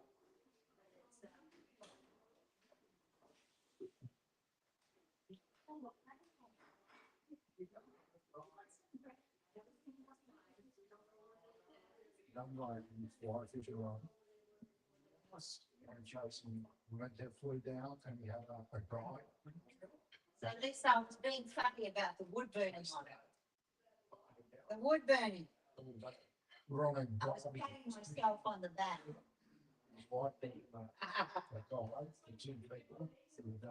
Sorry?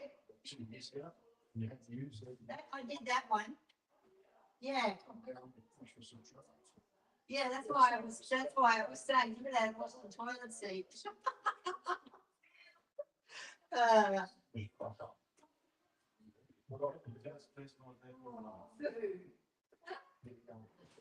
It's amazing.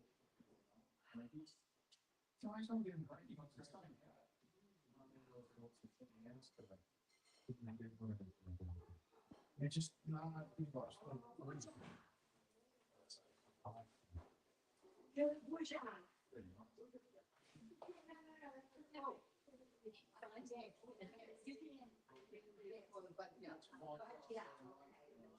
Two hours of flight class. Show beat me up. Made my nose blue. Supposed to be non-contact. Oh. So this is the hacienda, mate. We come up. Builders, buildings, yeah. Well, take your time when you get up. You should come up on Friday night and go to the pub for locals and all that. All that. So, that's a good bedroom.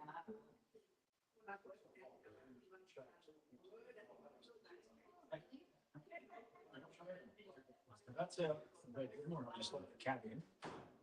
That hasn't shown you around. No. This is Shay's living room. Yeah. Shay's living room, that's yours. Down here.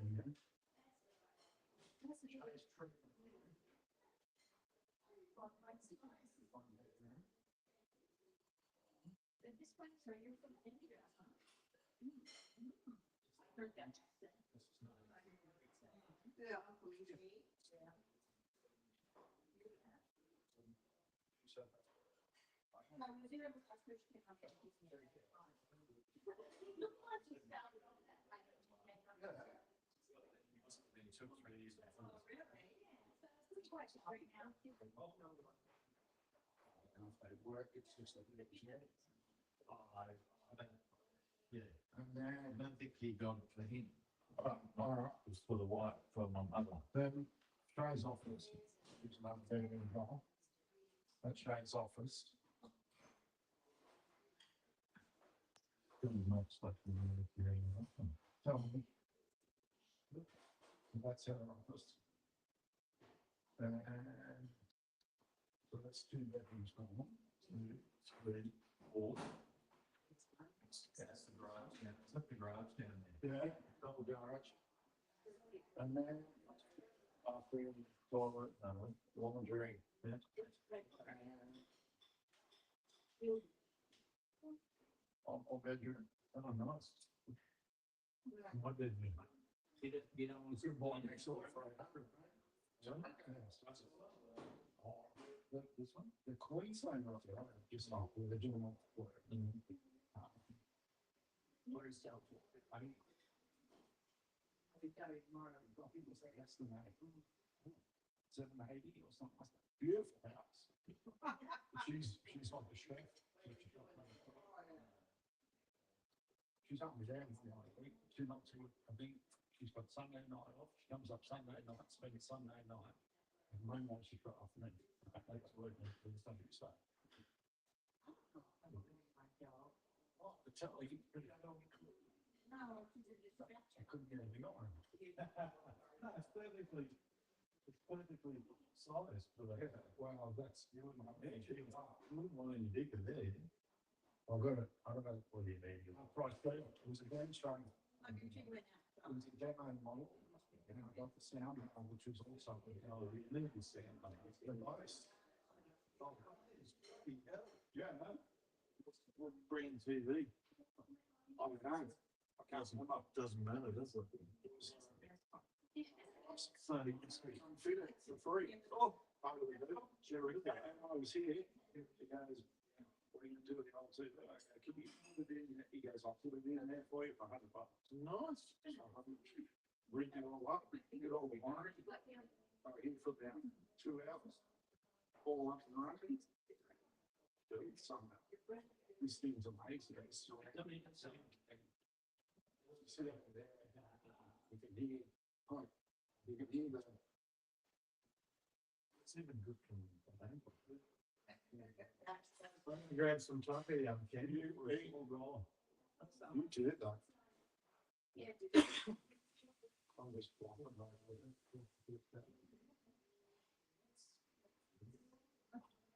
No,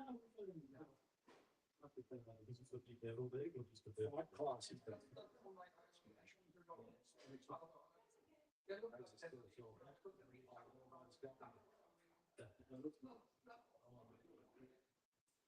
Supposed to be in contact with the instructor, just look at it.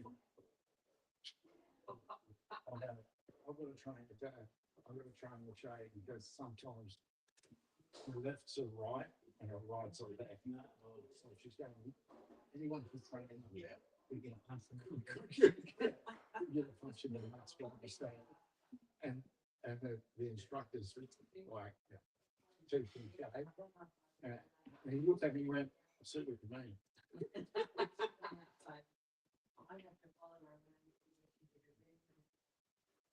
So do you know Janet? Didn't you just crew know Janet? Janet. Yeah, well, her son was training with us out right. Oh, what did he? Yeah, he's already a registered stunty. So that's who Shay's fighting in the video. That's Janet's son. Well, isn't it? Because he came up and goes, "Are you Ken?" I went, "Yeah." He goes, "I'm Janet's son." Mum told me to keep an eye out for you guys.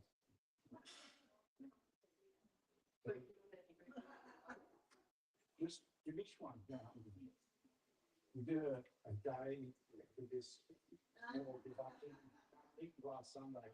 That was just a bit of fun, but they make really great business. When I say really great, they're like semi-professional. They answer these movies into like short story, short story. They're uni students and stuff. So we did a bit of Shay was a professor and I was a chapter.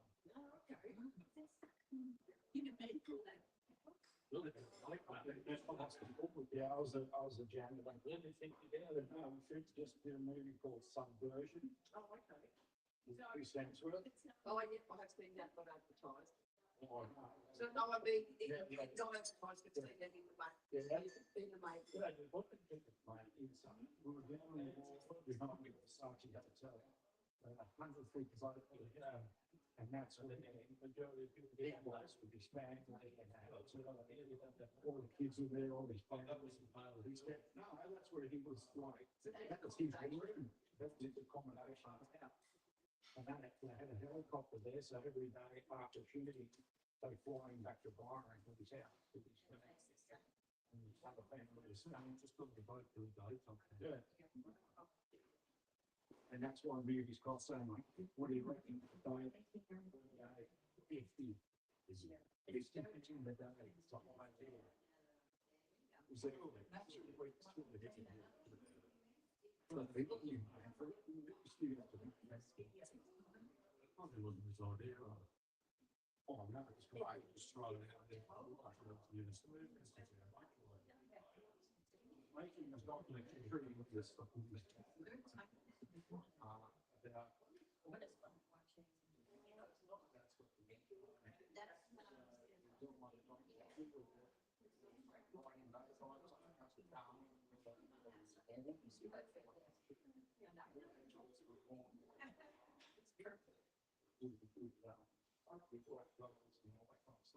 What's the where he goes, Liam? No, Chris, what's the other one's having? Luke?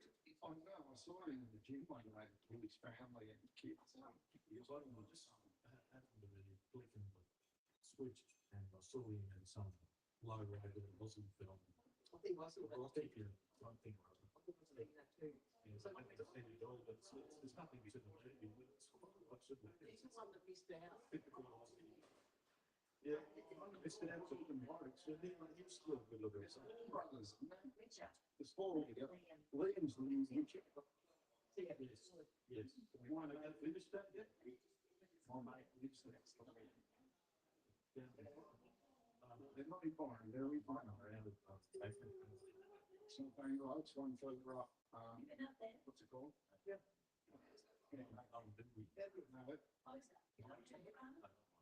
Shay, where's Jeff's farm? Jeff's farm, what's the suburb again? That's not it, is it? Right? Jeff's farm. That's what I said, Jeff's farm. It's not back the way. No, that's where Michael lives. Yeah. That's when I had the biggest bunch of bugs. Baby life, he's on TV years ago. We nearly bought a place. It's It's just become too expensive. We were blowing from that side. Nearly buys that, nearly. Jeff bought a farm for 1.4 million 10 years ago. The nation just got off at 18. So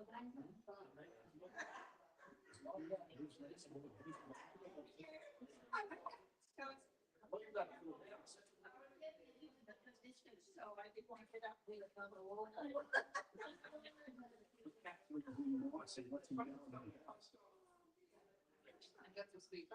Yeah, so he's got the farm right next door to Lee. There's 68 of them out there, and it's all in the around the windows and bulldoze all the trees. No, yeah, you like work. Oh, we haven't made the money. You don't want macadamias. He grows moodcats. They're healthy enough. He grows moodcats, but special ones. He goes to the show and buys the best of breed and the best of breed, and then he breeds them and makes bulls and all these trick cows. Absolutely different. Well, I like the house. Not that you need one lot being proper, but.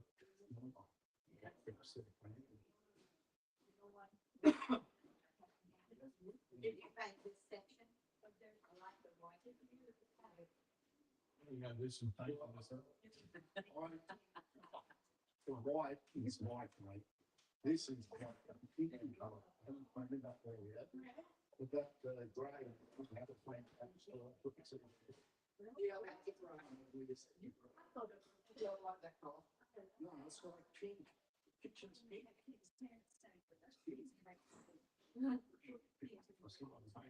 The chain, like, in bookshelves and shit up before I could move.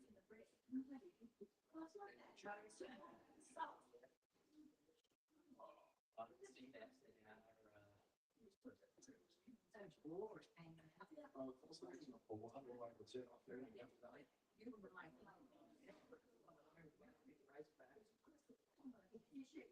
Yes.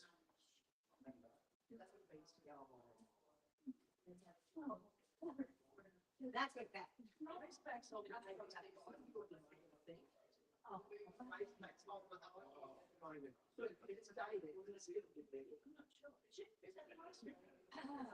Yeah, I remember it was filming the Dallas in Baker Hill.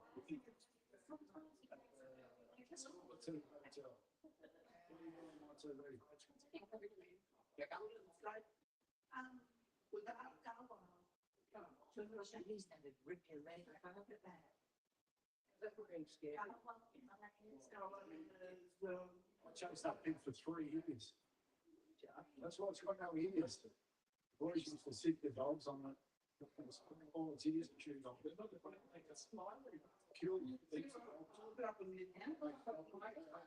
Used to kill the cannibals. But what, like, that's like, well, I mean,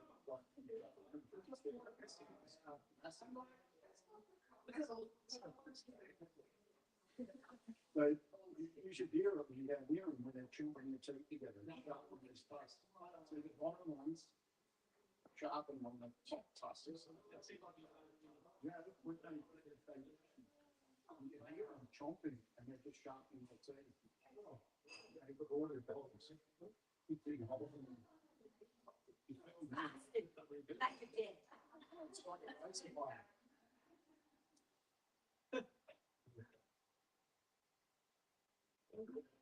Really sharpen that bit. You feel behind there. That crunches up on that. See how, feel the back? How there's like that indentation? Yeah. Wow. That's because they chomp on these bits and sharpen them before they fight. They chase you. Yes, and I caught that fish. I caught that fish. My, That's one of the ones basically. Yeah, that was it. You like it?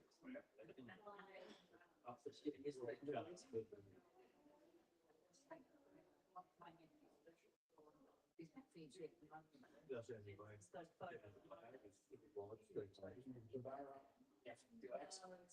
is that the difference?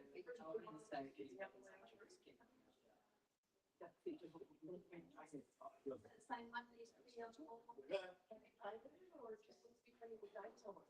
About what? Painted it or was it? What the fish? Just must look different at night. Different color, I just. The different setting.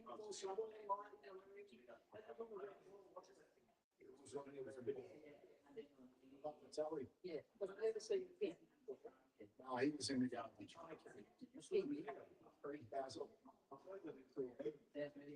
One story.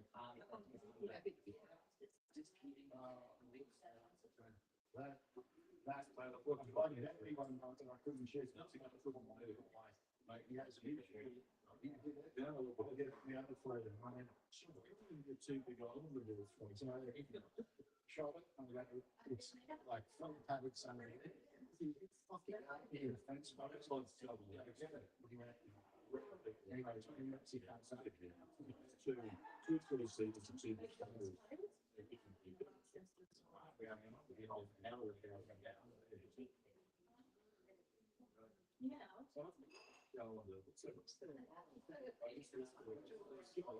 That's why it costs so much. Because the head's up and down there. You know, I did a bit of digital. Yeah, you know what it is. It's wrong, man.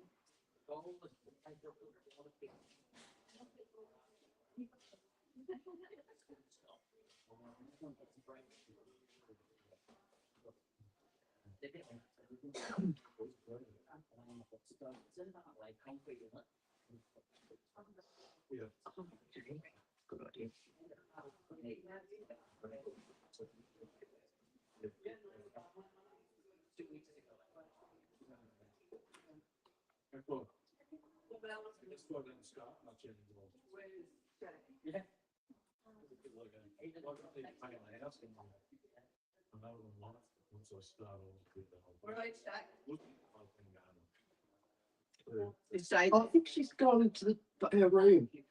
Oh,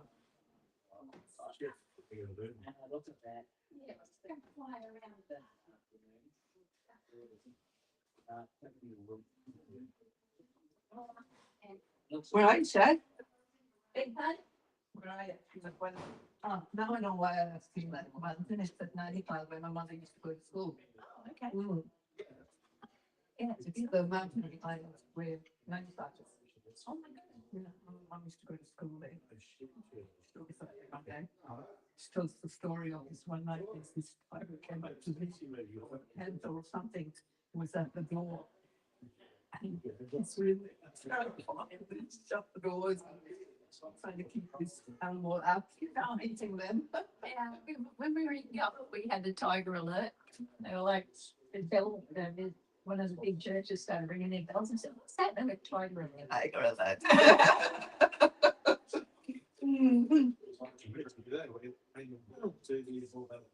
How big the rest? I'm just psyching myself up to drawing back down. I'm just gonna go and find my drink. Yeah. I've been stopping myself dying in the last week. It's only me.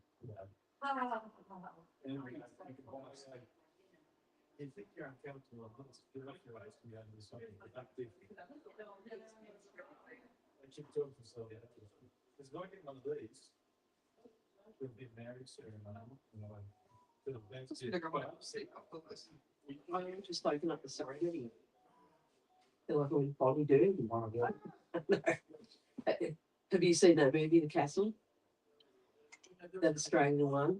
That's where the body doing reference. Yeah, the castle. I know. There's a couple of movies. And they go to Bonnie Doon and go, when it's a Bonnie Doon, and then they get there and they say, how I lied. yeah, Right over their house. yeah, and their house is getting bought out, but they want to stay there. I know, that's some Yeah. typical Australian sort of like movie. But just that's where that reference comes from. House of Serenity. And when they get to Bonnie Doon.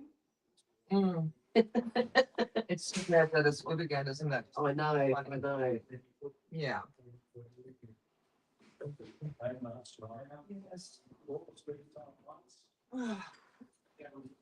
Jade, do you know Fiona Vaughan's here next month? She's doing some, oh, Ron told her. Robin just mentioned it. Yeah. Doing, So she's staying on the coast. she's doing a thing at Tambourine, Carrara, Mhm. and then I think she's going to Melbourne or coming from Melbourne or something. Well, I'll ask her if she wants to come here. But generally she wants. Yeah, yeah. So, can offer her some accommodations. She might have time anyway, because I know she's got a trip to Transylvania tapped into with a group of people. Oh, Pennsylvania, she keeps selling the Egyptian ones, I haven't seen. No, she's doing a Transylvania one, which looks really good. Yeah, because she's half Syrian too. And so she just had that hip replacement not long ago. Still hot. Yes. Yeah. Yeah. Yeah, Oh, she's up and running around like that. out of, yeah. But it's nice sitting in it. No, but I just thought, I don't know, I might go to see one of her things. But Oh, to Fiona Hall and like, might maybe go to the Carrara one, that might be the easiest. Where is that though, the Witch of Moon's Lane? Is that the one for market? Or does she have a place? no, she didn't have a place in it. I mean, That would be weird. it would be. She probably doesn't realise it's just a market store because that lady does talk herself up. Yeah, imagine her trotting down and going to the Carrara market. Who? Fiona Hall's. But we can't even go in the Carrara market. How come? Oh, we just in. Too hard. No, it's just parking, a Oh, long yeah, wall, it is, it's hard. people everywhere, and then there's just everything's It's made much China. easier to go to Chameleon because Yeah. at least you get the tram. Yeah, it'd be good to see Bronwyn. The last time I saw her, I just found out my daughter-in-law had cancer. Oh, She was on the train trying to talk to me, and I'm on the train on the way up to see Marnie to talk her Oh, about who her is that? cancer. Fiona or No, Bronwyn. Bronny? Yeah. Yeah, and I'm sure she thinks I'm really rude, but I haven't seen her since then. But I was just a bit devastated. Yeah. Oh, yeah. How I was going to talk to her about this. Yeah. Yeah. So do you want to have the door open? No, I'm fine. I was just saying, once I sit down here, Ruth was nice. That breath Yeah, of the mother. it's comfy sit there. That's what I call it. The breath of the mother. Yeah, breath of the mother. Ja, återföreningsavdelning. Anders is what I have the aircon on, but so we're going to the chameleon, are we? I don't know. Like, it might be a bit hard to show the organizer because she's probably already booked. That's true. But if we go to Chameleon, at least we can get the tram, Yeah. and that's easy. You know what I mean? Like, easy to get on and off. I think it's pretty close to where Chameleon is. The only thing is where they do it at Chameleon, it's upstairs. But They don't have lift. I'll show you that. You've got a bit of a pumpkin explosion happening there. Yes, it's got like a big crest. oh, yeah, Yeah, that's that. I don't know if that's been fertilized. I don't mind when I take the male flower and go around. One of my friends, Susie's been over showing Ken how to do it. And he like came back and he went, Yeah. I just been showing how to do pumpkins. Oh, yeah, but sometimes unless you do it, you get nothing. And if you, Oh, so what do you have to do? you take the male stamen off, yeah. and then you go around, you get the tiny mini pumpkin. But that doesn't mean that they're fertilized. Okay, we're going to do the meditation in a minute. So just hang with us. Okay. Mother has a tiny pumpkin. Okay. All right. The male, the flower is coming off, Yeah. and you go around. And this I live in my place. We just had heaps of cucumbers everywhere. Okay, so we're just going to send a message to a couple of people, What the fuck is cucumbers? They're just helpful. see if they are there with us. That's why they go off 6 letters. I don't know what it is. Yeah.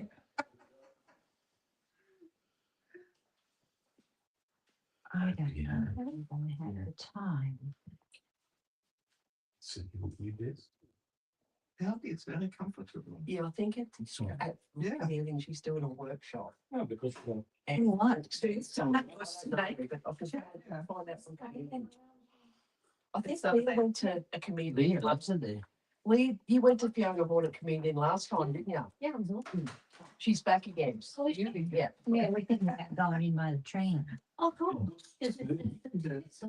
Don't know. I've only seen the game twice. Facebook. What's that? There we go. The timber. What do you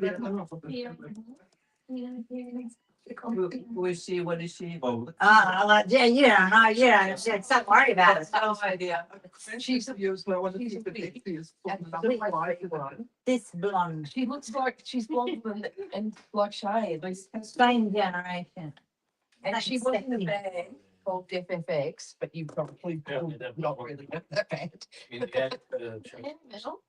Sort of funky, Yeah. pop new wave.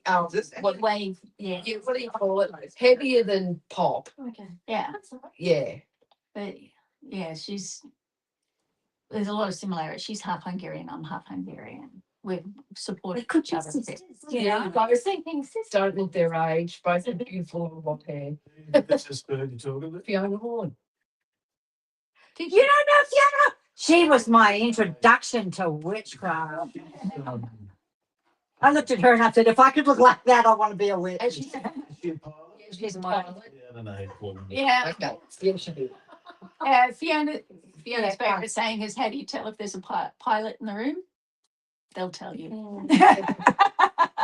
Yeah, she's an unattractive woman. She is unattractive. No, Oh, so unattractive. she did pen it, a Playboy centerfold.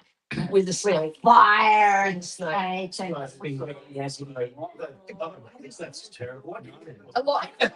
Last Long time. time ago, but she's just What I'm sure you can Google it, Rustin. No, I'm not going to. just a little I've got all my magazines and it's in that. I'll look it up for you because I've got magazines. Oh, well, they sound like around. Magazine. My friends It's are- on the front cover. Yeah. So, is everybody is everybody back? Everyone's in here. Okay, let's Yeah. start. Okay, so I'll just make sure Kenny knows we're going to do a meditation. Oh, she's so ugly, I swear to God. Is that her there? I don't know who you're talking about. Oh, she's You want even my glasses? Or is it? Yeah. Oh, don't let me go. So what is she in What's talk? talking about? Is she? well, she's got heaps of She's an author. I used to talk about books, books and cards. And a workshop. She's really knowledgeable and everything, and she's just doing a bit of a tour, and she's at these certain I'd places. listen to it. Cambridge, If she she's has something book to say. signing in the Oracle. I bet She's you. doing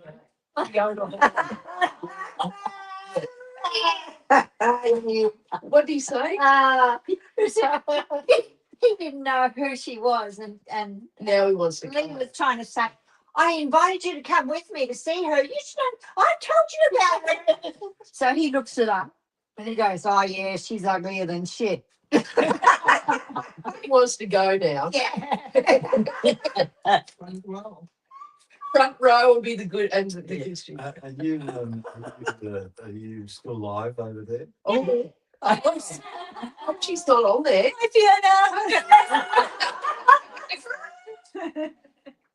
Oh, I'm going to sit this out while we do a meditation. Okay? Not that it will make damage. I like Russell to do it. Oh yeah, thanks. Thanks, Russell. Bye. It has got a buzz on it, but the buzzers don't work because if there's a blackout, you've got to go around and reset them all. We get lots of blackouts up here. Huh? 4.5 hours. Oh no. That's so weird, isn't it? Was it that strong windy Yeah, day? that wind picked up out of nowhere. I was Marita, my friend, because she knows I love the wind. Oh, And I went outside and because I always say to her, I can feel the breath of the mother. I said, I love it. And she knows I really love the wind. And I went outside and I went, this is a bit much, Marita. You can calm down now. I know you're here. Running around with all the horses in the paddock. Yeah. Okay, so what we're going to do is just do a basic meditation. But what I want you to focus on is your goals for the new year. Like February has started, so we're in the second month already.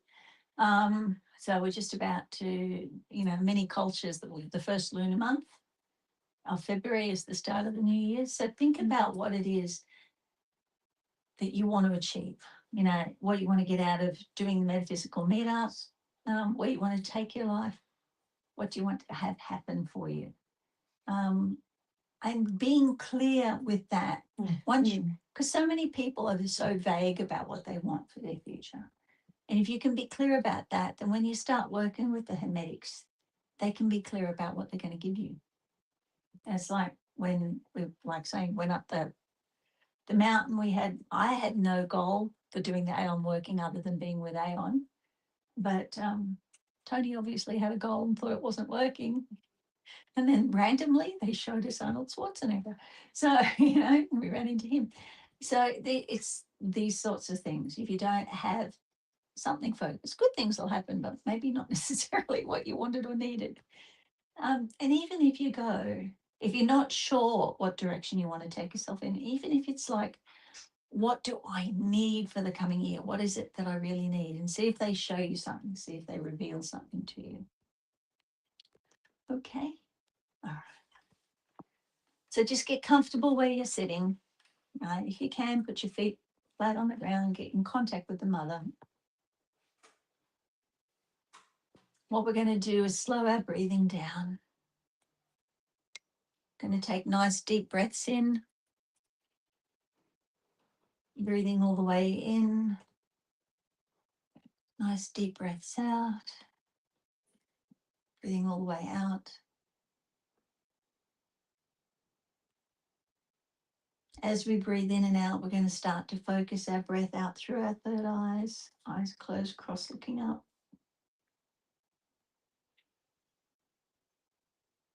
We're going to turn our palms upwards so that our hands are open to receive or to give to the universe the question and to receive back the answer. And what we're going to become aware of is where we are at right now. This mountain, where we are at here, is the highest point in Queensland. Here we are, over 3,000 feet above sea level, able to see so far. We go to the end of the road, we can see from Moreton Island to Byron Bay.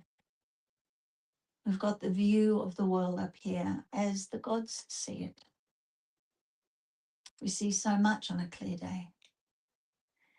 It feels like you can see forever. But what do you need to see? Take a deep breath in and breathe out. And even though you can see the whole Gold Coast, I want you to imagine yourself rising even higher than where we are. And as you rise up ever so slowly, higher and higher, you can see more. Not only can you see the whole of the Gold Coast, you can see the western inland area of Australia. And as you go higher, you can make out the outline of the whole of Queensland. Higher still, you can see the whole outline of Australia. Breathing in, breathing out through the third eye, staying focused. You can feel yourself ascending, going higher. You can feel yourself being aware of the whole planet, and not just of the planet itself, this beautiful mother that is simultaneous all around us and beneath our feet, but of all the other lives connected with this planet, all the other lives that are moving and working their will in harmony with the big wheel of the planet, wheels within wheels, all coming together to accomplish a purpose. What is that purpose? And how does that purpose involve us? Ask yourself, ask the world, what is my purpose? What should I be doing for the next year? As you breathe in and breathe out, you rise higher and your field of vision takes in the earth and the moon. As you rise higher, you can see our two closest neighbors, Venus on one side, Mars on the other. Become aware of the intricate dance that these planets are doing as they circle around our beautiful sun. Our sun's so bright, so many solar flares, so much magnetic radiation. And we see the waves going past us. Between Venus and the sun, we can see Mercury spinning quickly around the sun. And we are aware that the sun is aware of us. We're observing it, but we become aware that the sun is observing us as well. He is observing all the planets and all the forms of life on all of the planets, even what we may not understand as life. Each one moving within its wheel, within its will, performing its purpose, knowing what it's doing during its coming solar cycle and why. We feel the purpose of all these spinning planets and we rise further and we can see the outer planets that are still visible from our Earth. We see a whole lot of asteroids, and beyond that we see our huge gas giant, often considered the father of the others. It spins on its orbit around the sun. And then we see out farther, its father. We see Saturn with its beautiful rings and chains. We see it and we understand it. It is mysterious, but it is observing us as well. Every 7 of our Earth years, it moves through and brings an awareness to us of setting things right, of resetting. And for the time being, we don't need to see beyond the 7. We see them all circling below us. We see them all dancing together. We see them all creating a beautiful musical song of the spheres together. All is resonance. We are aware that they think. All is thought. We are aware of their sound, of their mathematics, of their dance, of their beauty, of their influence on us. And we're becoming aware of our influence on them. Just being aware of them, we can see that we have an influence on them.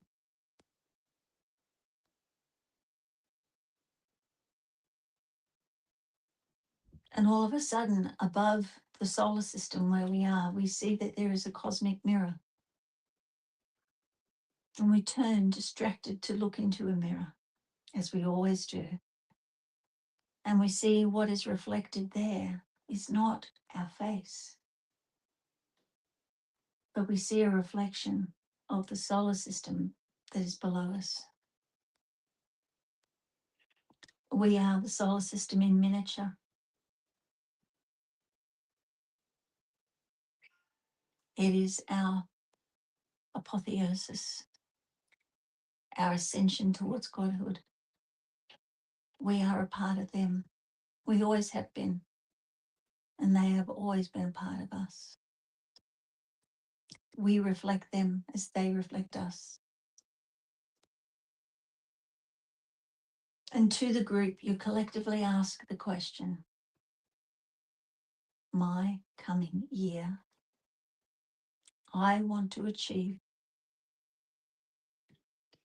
Can you help bring me further into alignment so the accomplishment of this is natural, with great ease?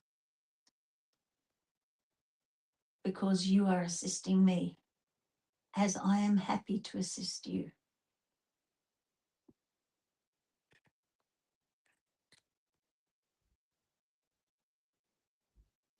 Listen for the answer.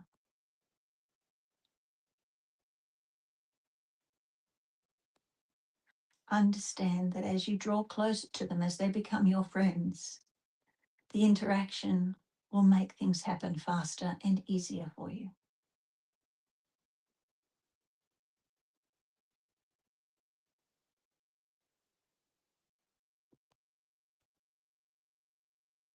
Take a few minutes now.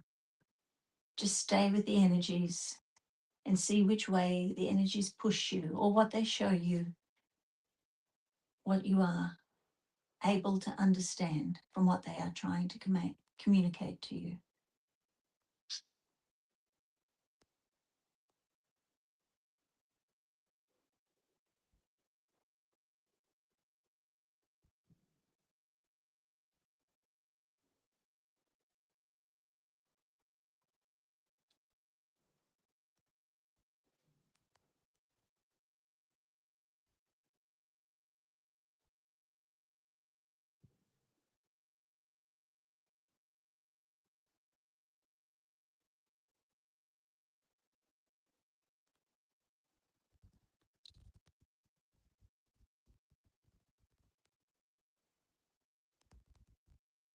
If you are having trouble understanding or getting an acknowledgement, breathe in deeply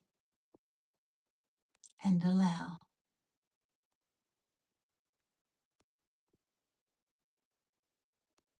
If you have received that acknowledgement, thank them. Thank them all together.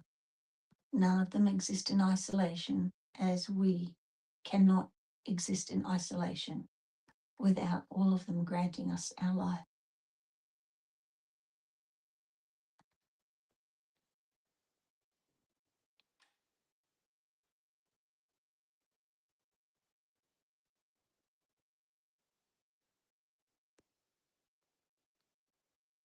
Allow and continue thanking them very much for showing interest in you, in your future, in what you intend. And as you become aware, you allow yourself to move more closely to the earth. You move down, feeling yourself being drawn back towards the earth. From the edges of the solar system, you come back into the earth. When you see the earth again, you realize you're moving towards Australia, towards Queensland, towards our area, towards this beautiful mountain. This beautiful, sacred, tall but long mountain.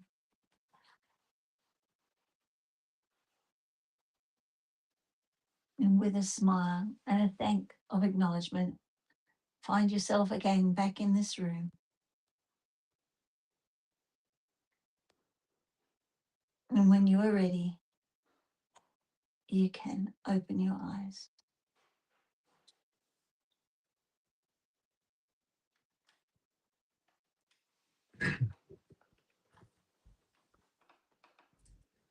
Hmm. Oh, thank you, Mr. Russell. Yeah. Yeah. So you can see why I want the sliding barn doors on here. I think Ken doesn't realise how much noise it is when he just gets up and moves around. So I hope that didn't disturb you too much. No. Yeah, and but it will be nicer when we have the barn doors. We can it'll be a little bit more isolated in here. Yeah. So how'd you go? Did you get a little bit clearer on what you want to happen for the new year? For this coming 12-month period? Anybody want to share anything that they felt?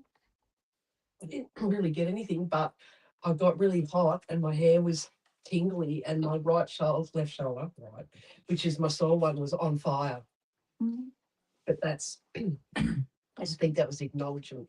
I'm not sure. cool. Did you swing out past Mars as you're going out? I don't know. All I could think of at the time was the sun. Mm. Yeah. Mm. Cool. But I'm not hot now. Like it was different. It was a different heat. Mm. Excellent. Keep going that way. Petra, is there anything you want to share? No, not really. Okay. No, that was this one. Okay. Cool. Anything you want to share, Mariana? It was a wonderful meditation, and I got confirmation. Mm-hmm. Cool.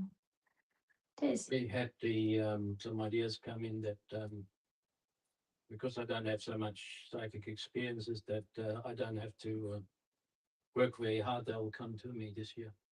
So that was quite nice. Good. I think we've all been waiting to hear you say that. That's good. Okay. Mr. Russell.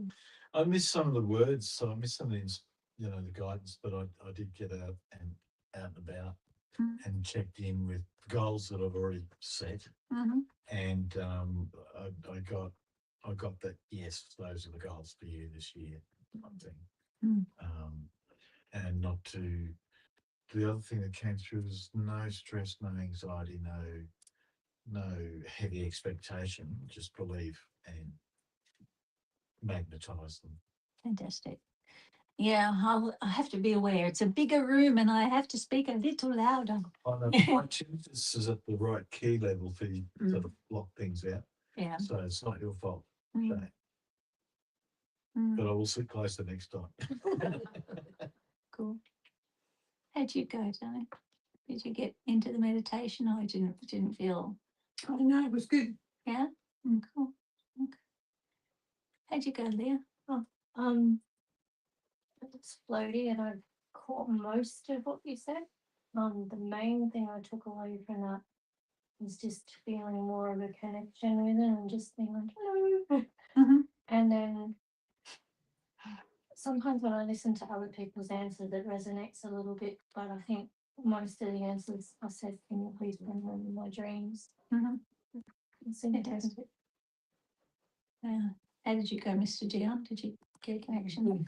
We've already done a little bit of this sort of work this year. Mhm. So I've already got a plan in the head. Cool. And when we were just looking down over the planets, I just felt like there was someone standing at my shoulder going, you know what to do, just crack on. Yeah, of course. Yeah. Just Just do it. crack on. Just crack on. Yeah. Yeah, we do. God's got a Pommy accent. Come on, now, Just crack on. Yeah. how'd you go, brother?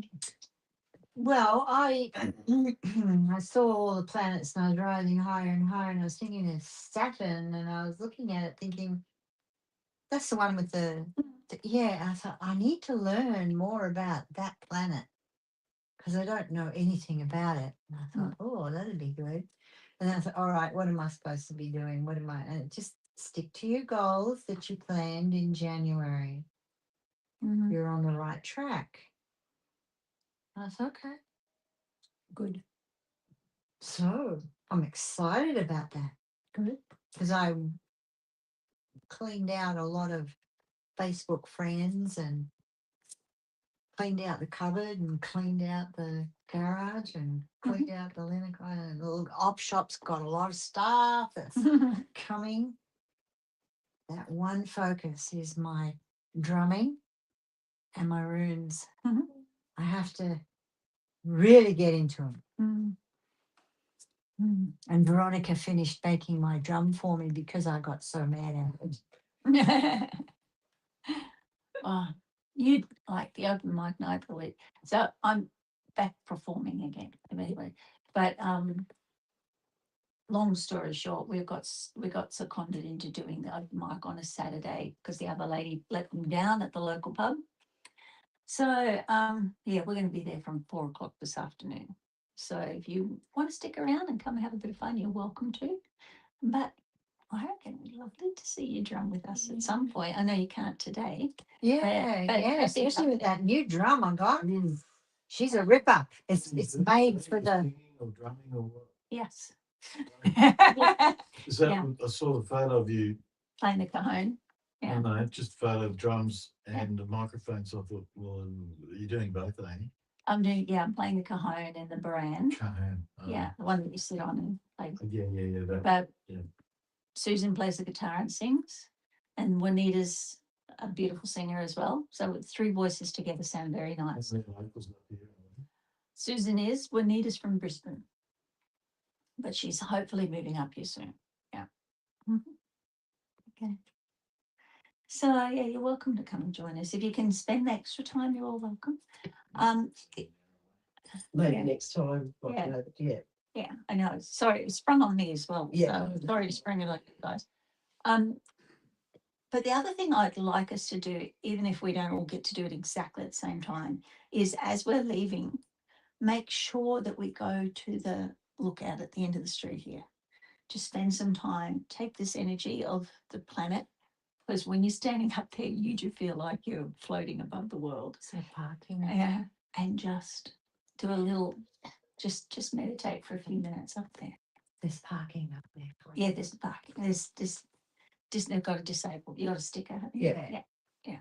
You get it's right there. It's It's like at the end of this street, isn't it? yeah. It's like 3 steps out of your car if you park in the disabled park.